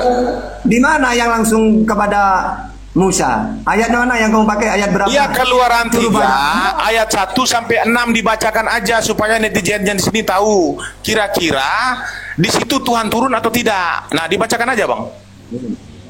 Ya, silakan. Adapun Musa, ia biasa menggembalakan kambing domba, Yitro, mertuanya imam di Midian. Sekali ketika ia menggiring kambing domba itu ke seberang padang gurun, sampailah ia ke gunung Allah, yaitu gunung Horeb.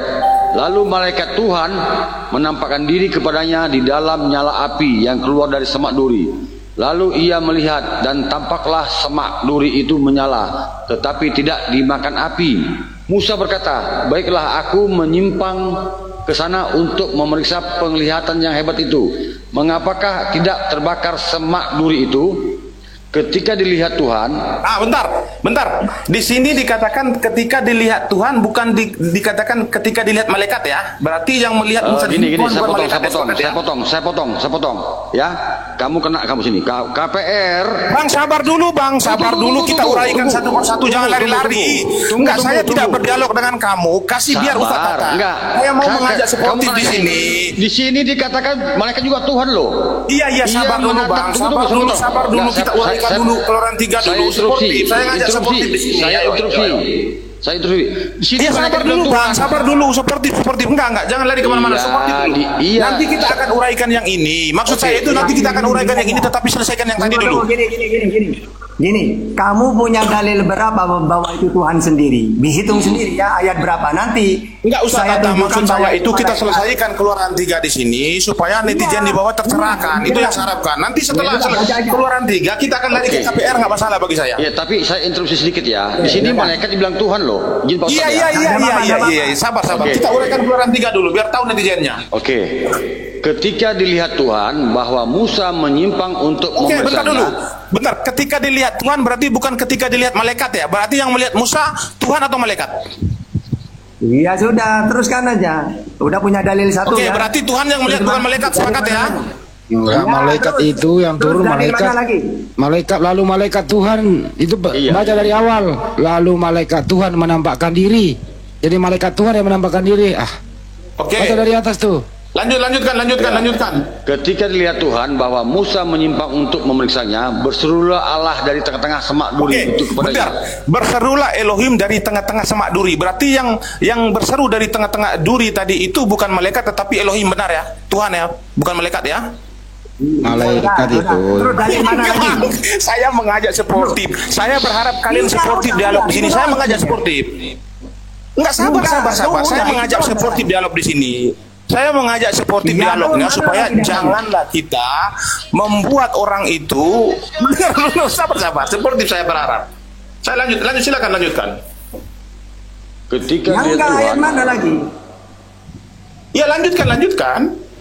Ketika dilihat Tuhan bahwa Musa menyimpang untuk memeriksanya, berserulah Allah. Ini ada Tuhan, ada Allah ini loh. Dari tengah-tengah semak duri itu kepadanya. Musa, dan ia menjawab, ya Allah. Ada dua sosok nih, ada Allah, ada Tuhan. Lalu ia berfirman, janganlah datang dekat-dekat, tinggalkanlah kasutmu dari kakimu, sebab tempat di mana engkau berdiri itu adalah tanah yang kudus. Oke, lanjutkan. Lalu ia berfirman, akulah Allah ayahmu, Allah Abraham, Allah Ishak dan Allah Yakub. Lalu Musa menutupi mukanya, sebab itu ia takut memandang Allah. Sebab dia takut memandang Elohim. Sepakat ya, lanjut. Berarti bukan dia takut memandang malaikat, tetapi memandang Elohim. Lanjut. Ya sudah. Sekarang giliran saya. Bentar.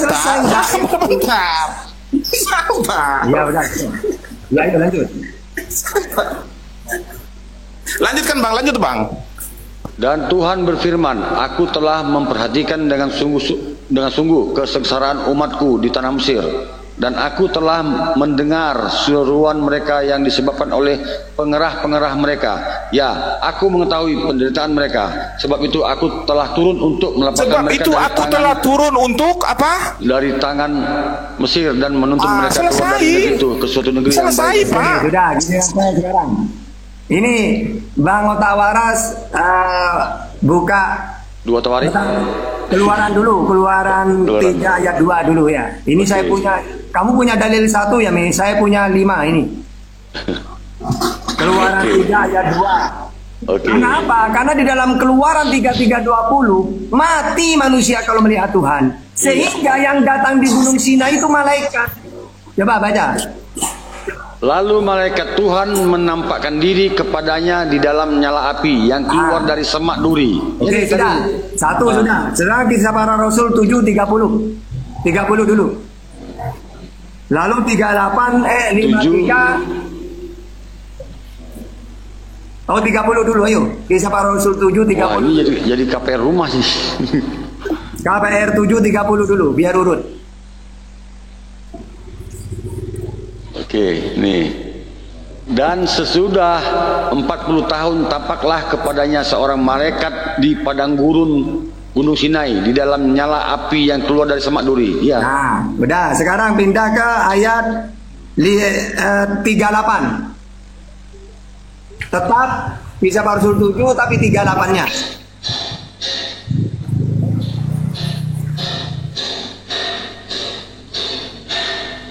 Ya. 38-nya. Loh.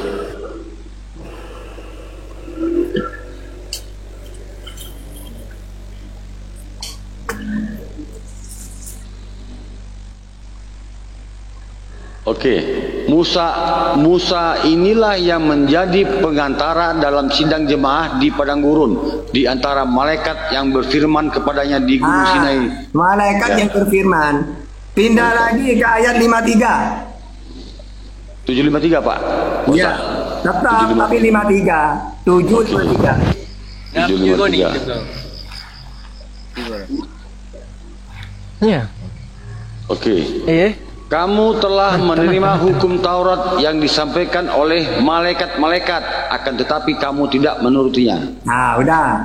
Jadi banyak data. Kenapa kau pakai malaikat? Karena dalam Keluaran 33:20 manusia mati kalau melihat Tuhan. Makanya Tuhan tidak mau turun ke dunia. 2 Tawarik 6:18. Karena Tuhan tidak mau turun, maka yang bicara ke Musa itu malaikat gitu. Oke? Tahta dengar ya. Oke, saya tanggapi ya. Oke, saya tanggapi terakhir, nanti Tian yang akan teruskan. Oke, saya tanggapi yang terakhir. Saya itu sepakat. Ya, terakhir bentar. Saya itu sepakat ketika Ustadz Tahta mengatakan di Keluaran 3 itu malaikat menampakkan diri. Tetapi menjadi persoalan itu yang berseru dari semak api tadi itu bukan malaikat tetapi Elohim yang berseru. Berarti di sini ya sabar dulu. Saya mengajak sportif. Saya mengajak sportif. Sabar. Jadi sudah pasti. Sabar dulu. Jadi Bang Tian sabar dulu, Bang Tian bentar lagi, Bang Tian sabar dulu. Jadi saya sepakat dengan Ustadz Tata bahwasan yang menampakkan diri kepada Musa itu benar-benar malaikat. Aduh, si Tian ini memang suaranya. Bro, mute dulu, bro.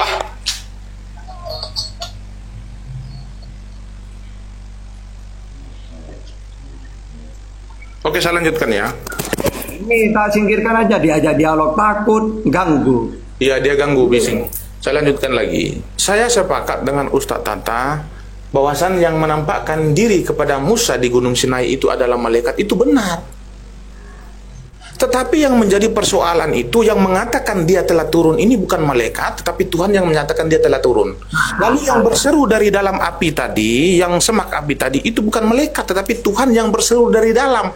Maka kesimpulannya di sini, Tuhan menjadikan api sebagai media, Tuhan menjadikan malaikat sebagai media. Karena suara Tuhan itu berseru dari dalam api. Berarti media api ataupun malaikat ini, supaya apa? Supaya ini membuat peralihan pandangan Musa itu tertuju kepada api ataupun malaikat. Jadi fungsinya media ini untuk peralihan pandangan. Jadi dia mengalihkan pandangan Musa ini bahwasanya oh ada api di sini. Lalu suara dari dalam api itu malaikat atau Tuhan atau api. Ternyata yang berseru dari dalam api ini Tuhan bukan malaikat. Maka di sini saya menyimpulkan bahwasan Tuhan menjadikan api dan malaikat itu sebagai media untuk mengalihkan. Udah Mi, intinya kamu pakai dalil 1, saya pakai 5 dalil. Oke, cukup giliran saya sebentar. Sekarang gantian ke setengah menit dulu, Mei. Setengah menit dulu, Mei. Oh, silakan. Kesimpulannya, Mei, menurut kamu, kalau Tuhanmu itu satu, yaitu Yesus, artinya Tuhanmu pernah turun ke muka bumi. Artinya pernah surga kosong ya, Mei, karena menurut kamu Tuhan yang turun ke bumi ya, Mei, ya? Betul ya? Tuhan turun ke bumi, surga tidak pernah kosong. Berapa Tuhan itu jadinya? Tuhan satu. Yang mana? Yang di bumi atau yang di atas? Tuhan itu satu di surga, tetapi firman-Nya yang turun ke bumi. Firman yang turun apa Tuhan? Firman itu adalah Tuhan. Loh kok bisa? Bisa. Yang turun yang mana sih? Firman atau Tuhan? Firman. Oh, bukan Tuhan. Firman adalah Tuhan. Di situ Tuhan.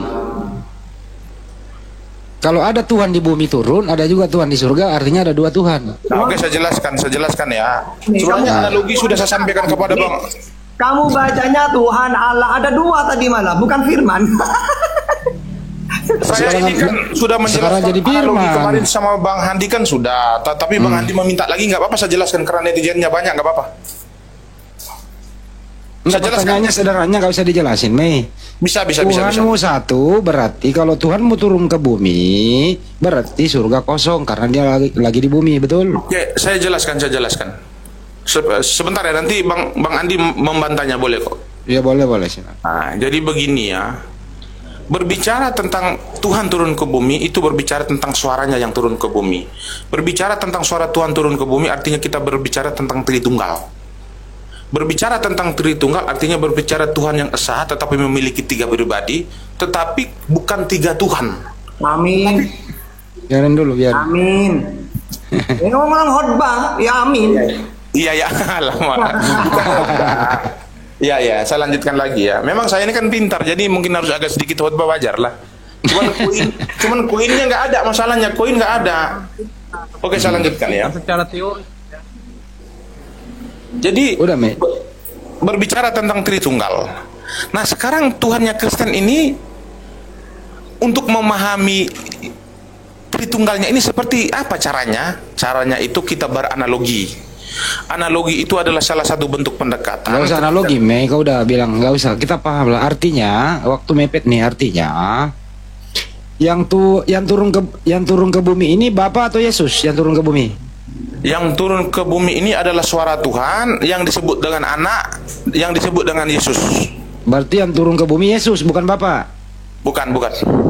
Berarti di zaman Musa Yesus sudah ketemu ketemu Yesus. Perspektif Alkitab di zaman Musa itu suara Tuhan sudah turun dengan para nabi.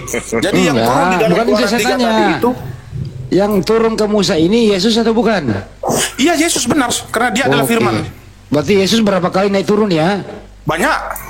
Oke, banyak kali. Oke, makasih. Udah selesai, lanjut. Itu jawabannya. Yahudi kena nuklir kamu ini, Jack. Beneran loh. Lalu Yahudi itu begini.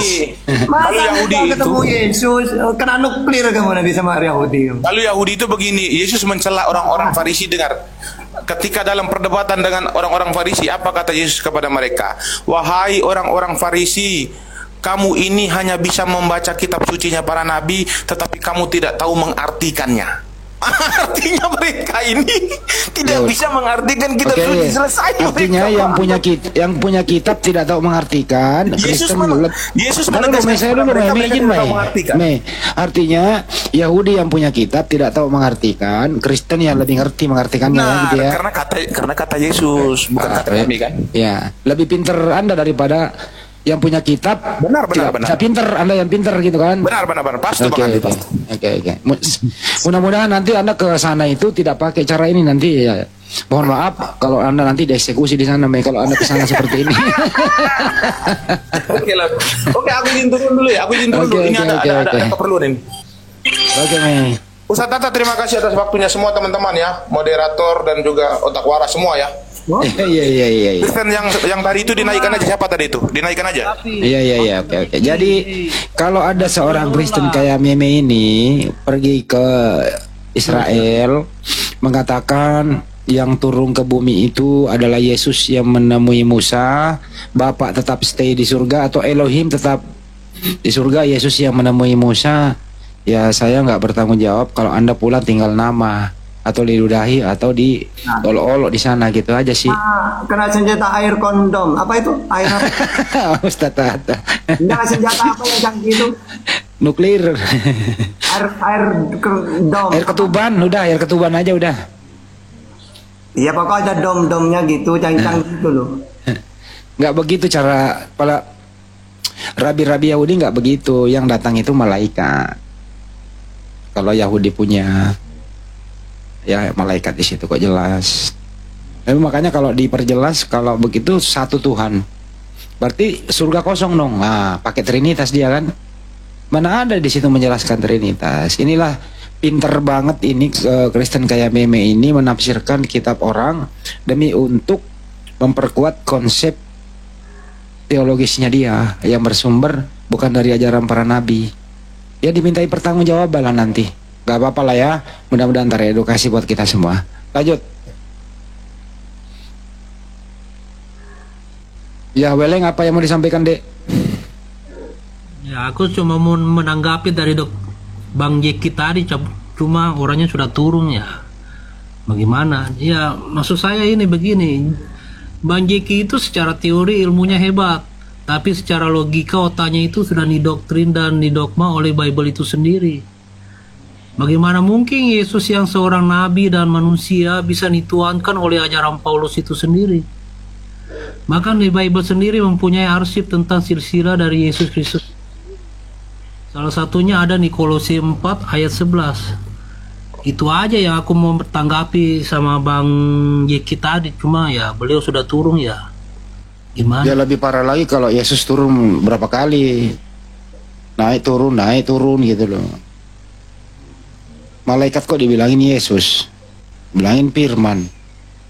Nggak mungkin lah sang pencipta. Yudaisme itu sama penjelasannya. Bagaimana sang pencipta itu nggak bisa dilihat. Ya, nggak mungkin dia bisa masuk ke dalam ciptaannya. Gitu loh.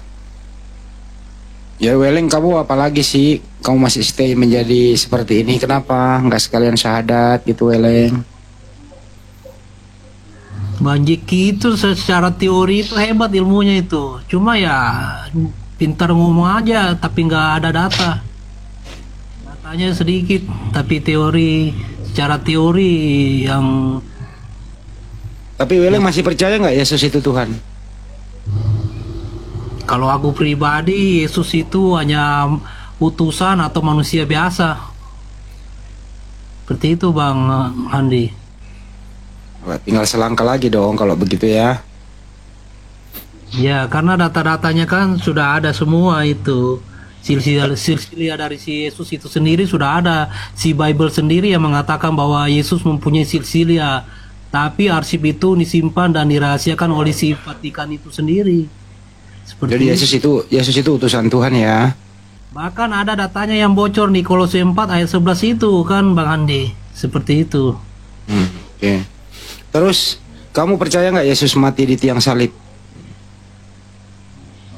Nah, cuma kalau untuk mati di tiang kayu salib itu ada dua versi lagi Bang Andi. Ada satu dari pihak Islam mengatakan bahwa Isa itu tidak disalibkan, sedangkan dari si Kristen itu mengatakan bahwa Yesus mati di tiang salib untuk menebus dosa manusia. Yang mana yang kau percaya? Ya, cuma secara logika dipikir, maksudnya untuk menebus dosa manusia yang mana dulu yang harus ditebus? Apakah dosa dari turunan si Adam dan Hawa itu harus kita yang menanggungnya? Contohnya seperti ini, Bang Andi. Seorang orang tua yang mencuri, jangan dulu ketujuannya disalib. Ya, percaya disalib dulu. Percaya nggak dia disalib? Jangan dulu ketujuannya. Ya, biar saya selesaikan dulu penjelasan saya. Iya. Contohnya seperti ini, kan seorang bapak yang mencuri dan dihukum penjara. Setelah si bapak terbebas dari hukuman penjara itu, masa si anak keturunannya juga harus menanggung kesalahan dari si bapak itu dan harus dipenjara? Logikanya kan seperti itu. Sama seperti halnya Yesus. Ya udah, kamu kan masih Kristen nih. Kamu percaya nggak Yesus itu disalib? Nah, ini untuk kejadian yang seperti ini mungkin masih simpang siur ya, Bang Handi ya. Pro dan kontra juga ini. Cuma ya secara logika ya tidak mungkin ya. Tidak mungkin untuk jelas kok datanya di Keluaran 23 nomor 7. Tidak boleh, ini perintah Tuhan, tidak boleh membunuh orang yang tidak bersalah. Yesua Amasya itu utusan Tuhan. Dia nggak punya salah tuh, jadi nggak ada kriteria apapun ya disalib. Berarti yang disalib bukan anaknya Maria. Memang ada yang disalib sih. Ya, dari gitu aja sih. Tapi dari si pihak Kristen sendiri mengatakan bahwa Yesus itu yang disalib untuk menebus dosa dari umat manusia itu sendiri. Kok bilang pihak Kristen? Emang kamu sekarang bukan Kristen? Boleh Ya, kamu? memang aku masih Kristen, tapi aku tidak menuhankan manusia. Oh, oke. Ya udah, belajar lagi lah ya. Saya nggak mau maksa di sini. Ada yang bilang lu nyamar, Anda bukan Kristen. Aduh, siapa? Anda belum pernah mungkin mendengarkan bagaimana Unitarian itu banyak loh, ratusan loh, bahkan ribuan Unitarian mengatakan Yesus itu utusan Tuhan. Anda belum pernah mendengarkan sesi Jehovah mengatakan Yesus itu utusan Tuhan. Ya, mereka itu yang bilang Yesus itu bukan Tuhan, mereka tuh kan tidak bisa melakukan mujizat. Bener ya, kalian Islam itu. Oh, Napiri bisa bermujizat? Bisa. Mujizatmu apa? Banyak lah. Salah satunya? Ya, mendoakan orang sakit sembuh. Aku bisa punya mujizat. Nafiri saya kutuk menjadi hilang. Oh. Nah. Wah, itu mujizat beneran itu. Oke, naik lagi Nafiri. Luar biasa itu. Langsung dibuktikan mujizatnya Ustaz Tata. Ini baru terbukti. Coba buat mujizat yang kedua Pak Ustadz. Undang lagi Nabirin, bisa nggak? Ya ini Napiri, jangan. Kalau kamu bermujizat mendoakan orang mati, kenapa masih banyak rumah sakit Kristen? Mending kamu aja yang obatin semua sembuh. Gimana tuh? Kalau bisa kamu mendoakan orang sembuh dari sakit, ya nggak perlu ada rumah sakit. Iya, pertanyaannya yang sakit di rumah sakit tuh enggak semuanya orang Kristen, ada Islam juga. Enggak, yang khusus orang Kristen aja, banyak rumah sakit Kristen. Oh, itu sudah banyak kesaksian di YouTube itu. Sembuh semua. Sembuh. Jadi sekarang nggak ada lagi orang Kristen sakit hari ini. Ada yang sakit gigi. Nafiri ini masih sakit ini sampai sekarang. Lu sendiri masih sakit kok. Lu masih sakit, lu sok tahu lu mau obatin. Kalau itu rumah sakit. Kalau cuma sakit gigi, sakit kepala, ya ke dokter lah, ditambal giginya. Katanya lu bisa ngobatin sakit orang sembuh sakit. Hari ini masih banyak orang Kristen berbareng di rumah sakit. Masa sakit gigi ke pendeta? Bukan sakit gigi, masih banyak orang sakit. Gitu loh. Di rumah sakit lu coba lihat tuh rumah sakit Kristen. Isinya banyak kan Kristen sakit semua itu. Iya, pertanyaannya mereka panggil pendeta enggak? Oh, berarti dia merasa tidak percaya kali sama kau ya. Kalau sakit ya panggil pendeta biar didoakan nanti sembuh. Tapi Napiri, kamu merasa sehat hari ini? Ya sehat walafiat lah. Kalau sehat walafiat itu berarti Yesus itu Tuhan atau bukan Tuhan? Tuhan. Ada berapa Tuhan? Sekarang yang bilang Yesus bukan Tuhan ini kan banyak. Ada. Iya enggak, dulu jangan, enggak usah lu ambil pendapat orang lain. Lu Bapak Tuhan, betul? Iya, Yesus Tuhan. Roh Kudus Tuhan. Roh Kudus Tuhan. Berapa Tuhan? 3. Lu sehat apa sakit itu? Sehat. Diulang lagi. Bapak Tuhan, Yesus Tuhan. Hitung dulu. 1, 2, 3 coba hitung. Ya, Bapak Tuhan, Yesus Tuhan, Roh Kudus Tuhan, Tuhan 3, Tritunggal. Nah, Tuhan 3 sehat. Tunggal sehat. Sehat. Tuhan 3. Ya. Terus masalahnya di mana? Enggak ada masalah, yang cari masalah siapa sih? Jadi Tuhan 3 ya? Iya. Oke. Kenapa ngomong tadi 1 kalau Tuhan 3? Tunggal.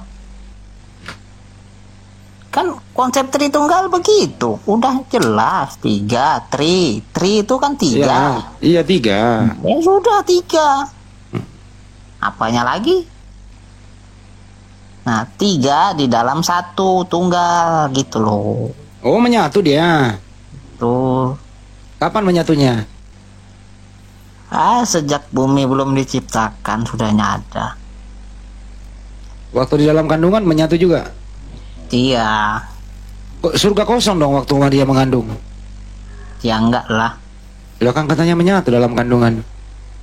Kan yang di dalam kandungan tuh anak yang diutus. Berarti berpisah? Iya. Lo katanya menyatu tadi. Iya, waktu sebelum ada penciptaan surga dan neraka nyatu. Oh, menyatu dulu, baru berpisah, baru menyatu lagi. Ya. Ya waktu Yesus ada di bumi, Tuhan yang asli siapa? Tuhan yang asli ya tetap Yesus, Bapa, Roh Kudus. Berarti ada 3 Tuhan terbagi tempat. Iya, betul. 1 Tuhan di surga, 1 Tuhan di bumi. Roh Kudus ada di mana? Roh Kudus. Roh Kudus itu ya ada di sorga sih. Oh, sama Bapa. Jadi cuma 1 yang turun ke bumi. Ada Roh Kudus tuh sebenarnya dia menempati 2 dimensi. Oh, 2 dimensi. Iya, dimensi sorga dan dimensi bumi dia. Apa bedanya Roh Kudus dengan Roh Bapa? Roh Kudus sama Roh Bapa. Sama-sama Roh. Ya. Yesus juga Roh juga. Tapi Yesus kan manusia, ada tubuhnya, bukan roh doang. Iya, tapi Yesus ini unik, dia ada tubuhnya. Gitu. Ada tubuhnya. Tubuhnya Tuhan nggak? Ya Tuhan lah. Oh, tubuhnya Yesus Tuhan juga. Ya, ketika Yesus disalib kan, itu kan tangannya lobang. Ya kan? Jadi yang mati disalib Tuhan. Ya, iya. Terus tangan Tuhan berlobang. Pernah mati. Tangan berlobang. Terus kata muridnya, jangan takut nih, lihat tanganku lobang, nih aku Tuhan yang disalib. Gitu. Jadi Tuhan mati. Siapa yang bunuh Tuhan Napiri? Ciptaannya. Oh, ciptaannya membunuh penciptanya. Ya, ciptaannya yang nggak tahu diri. Ciptaan nggak tahu diri membunuh penciptanya gitu ya? Iya. Kurang ajar ini ciptaan membunuh penciptanya ini. Sekarang yang bunuhnya itu, aduh, nggak tahu saya nasibnya tuh gimana. Masuk neraka ya? Nggak tahu lah. Tapi kalau nggak ada dia yang membunuh, kan kamu juga nggak ada yang menebus dosamu. Nah? Kalau dia nggak ada yang membunuh Tuhanmu, berarti kamu nggak ditebus dosamu, berarti dia berjasa dong. Ya nggak berjasa dia. Oh, nggak berjasa. Iya, karena dia membunuh kan itu. Kalau kamu ketemu pembunuh itu, misalnya keturunannya ada di muka bumi, kau apain dia? Ya tak doakan. Doakan bilang bagaimana? Ya bertobat kau, jangan bunuh-bunuh. Nanti kau mau dibunuh. Soalnya kan keturunan pembunuh Tuhanmu. Hah? Emang kurang ajar itu ya. Tentara Romawi ya, udah diciptakan, dia bunuh penciptanya kah? Ya Nabi Ria. Ya itu makanya ada ayat, dia datang kepada milik kepunyaannya, tetapi milik kepunyaannya tidak mengenalnya dan menolak dia gitu. Iya, yang gue heran itu loh. Apakah waktu itu tentara Romawi dia nggak tahu kalau yang dia bunuh itu adalah yang menciptakan tentara Romawi? Dia nggak tahu apa gimana ya? Masalahnya tentara Romawi ini kan belum Kristen waktu itu, jadi dia nggak tahu. Pantesan belum Tentara Kristen Romawi dia ini ya. masih nyembah dewa-dewa waktu itu. Oh, belum Kristen dia. Belum. Pantesan. Dia Iya. bunuh Tuhannya, dia bunuh Tuhan. Kalau dia Kristen waktu itu dia nggak mungkin bunuh Tuhan. Dia Kristennya kan abad keempat itu mungkin. Iya. Kalau nggak salah. Baru gue paham nih, tentara Romawi waktu itu belum Kristen. Iya, makanya orang yang bukan Kristen pasti membunuh Yesus dan pengikut-pengikutnya, gitu loh. Jadi yang membunuh Tuhanmu bukan Kristen. Betul, dan murid-muridnya itu kan dibunuh tentara Romawi, dikejar-kejar sampai kemana itu. Ya, tentara Romawi ini kan, tentara Romawi memang ini kurang ngajar ya. Iya, jadi yang bunuh Yesus dan pengikut-pengikut Yesus sampai sekarang itu bukan orang Kristen. Penyembah berhala itu. Ternyata yang bunuh Tuhanmu penyembah berhala. Betul, yang bunuh murid-murid Yesus itu penyembah berhala. Kurang ajar ya.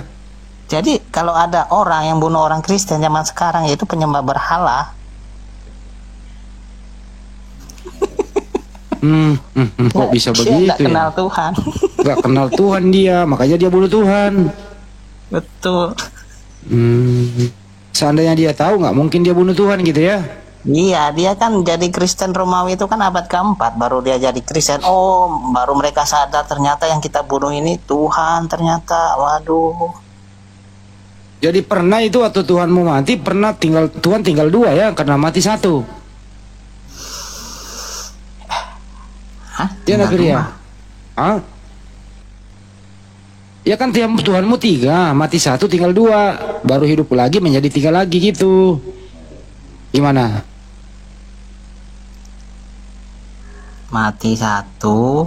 Masih ada 2, Bapa sama Roh Kudus. Yesus mati 3 hari.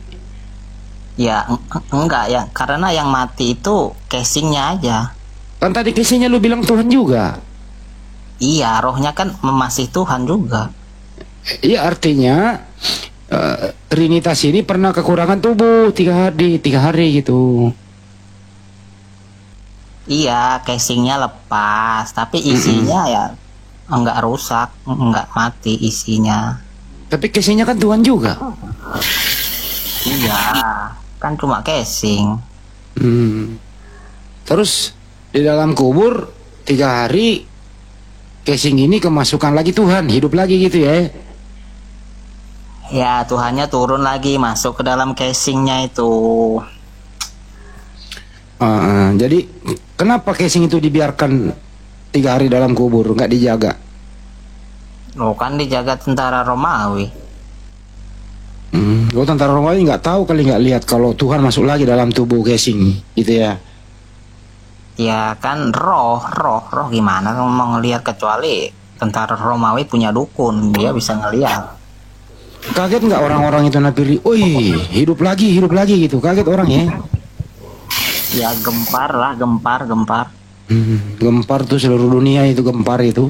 Orang mati 3 hari hidup lagi. Makanya karena kegemparan itu, makanya konsep penyalipan itu harus ditolak untuk melawan kegemparan itu gitu loh. Oh begitu. Nah, sekarang yang menolak konsep penyalipan siapa yuk? Siapa sih dulu yang dia pakai alat apa sih membunuh dulu itu? Tentara Romawi itu pakai alat apa membunuhnya? Dia pakai alat tombak lah, masa lembing. Sadis banget ya Nabiri ya. Nggak berperi kemanusiaan apa berperi ketuhanan itu? Ya campur aduk lah di situ. Enggak, dia kan membunuh Tuhan, artinya tidak berperi ketuhanan dong. Orang gimana mau berperi ketuhanan, mereka belum kenal Tuhan. Tapi yang dibunuh kan Tuhan. Iya, tapi kan mereka belum kenal Tuhan. Jadi berperi kemanusiaan atau berperi ketuhanan nih? Tidak berperi kemanusiaan. Berarti yang dibunuh manusia, bukan Tuhan.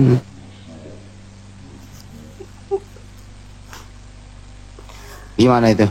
Orang mereka belum kenal Tuhan, gimana mereka tahu Tuhan, konsep Tuhan, tentara Romawi. Tapi kamu belajar di mana kau apa ya? Sederhana tapi to the point gitu loh.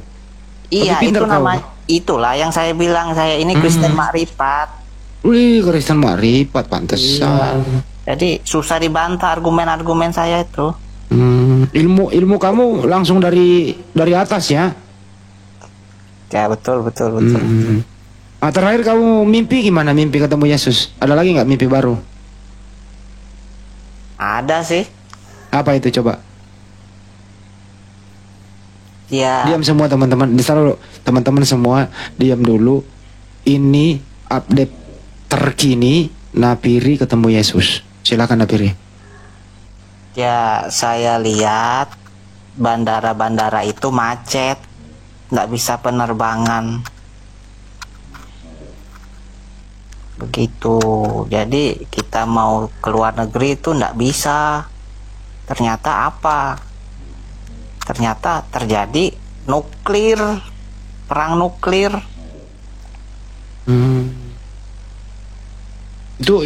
Itu mimpi ketemu Yesus atau lo lagi lihat bandara gimana sih lo?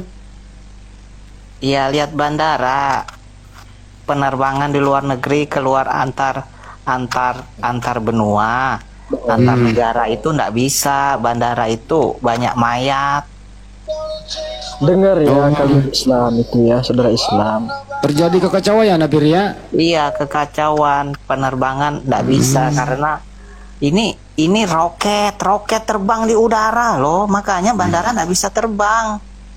Bandara nggak bisa terbang karena roket ini melayang di udara antar negara. Gimana mau terbang? Kalau mau terbang ya ikut kena rudal tuh pesawat, mati nanti penumpang.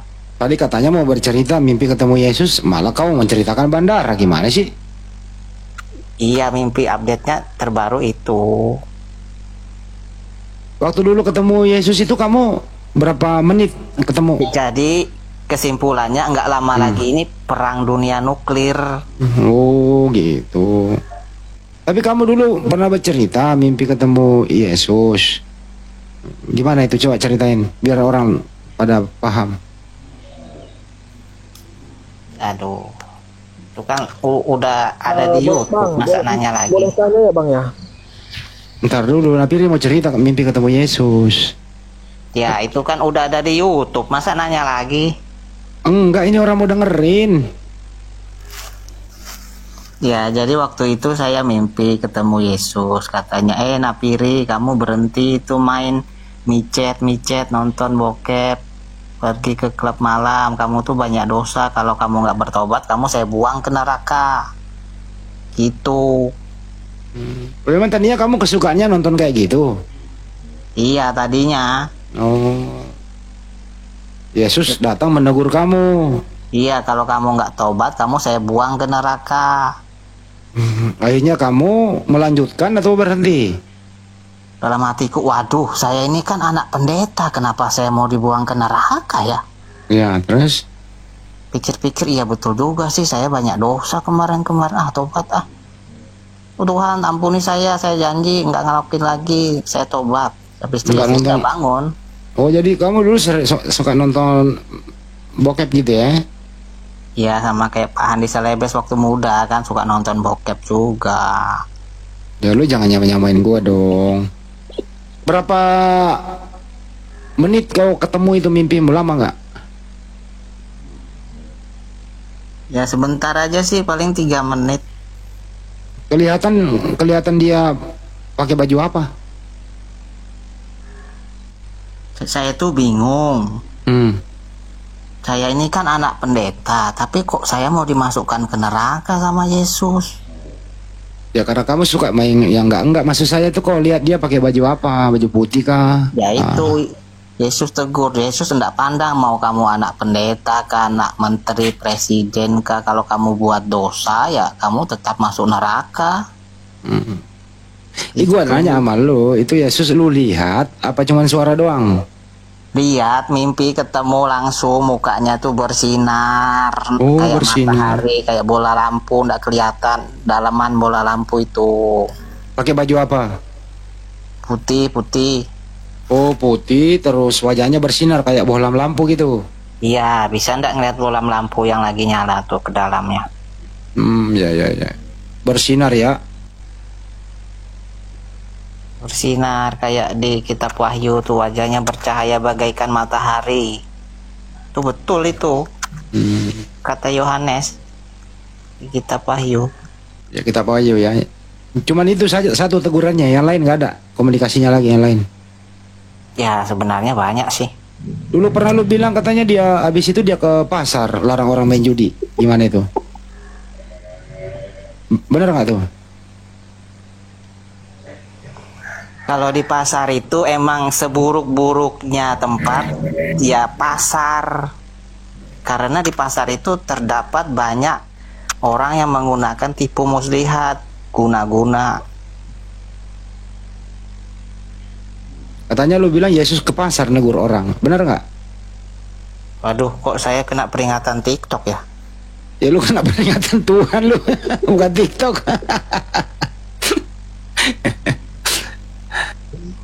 Nah, turun dulu lah, kena ya udah. peringatan TikTok nih. Aman Nafiri, aman. Sudah saya amankan. Ya udah ya Napiria. Terima kasih ya Napiria telah berbagi ya. Ya. Jangan lupa jatuh, Jangan lupa kalau jatuh bangun sendiri ya. Udah pergi dia. Memang ada peringatan hapus Nafiri dari live gitu Pak Gede. Cuman saya biarkan. Oke teman-teman, terima kasih buat semuanya ya. Nah ini Napiri itulah, terus Weleng. Weleng, sebelum saya tutup, tanggapan kamu mengenai Napiri tadi, dia bisa mendoakan orang sembuh, begitu. Dia sering pernah ketemu Yesus bermimpi, gimana?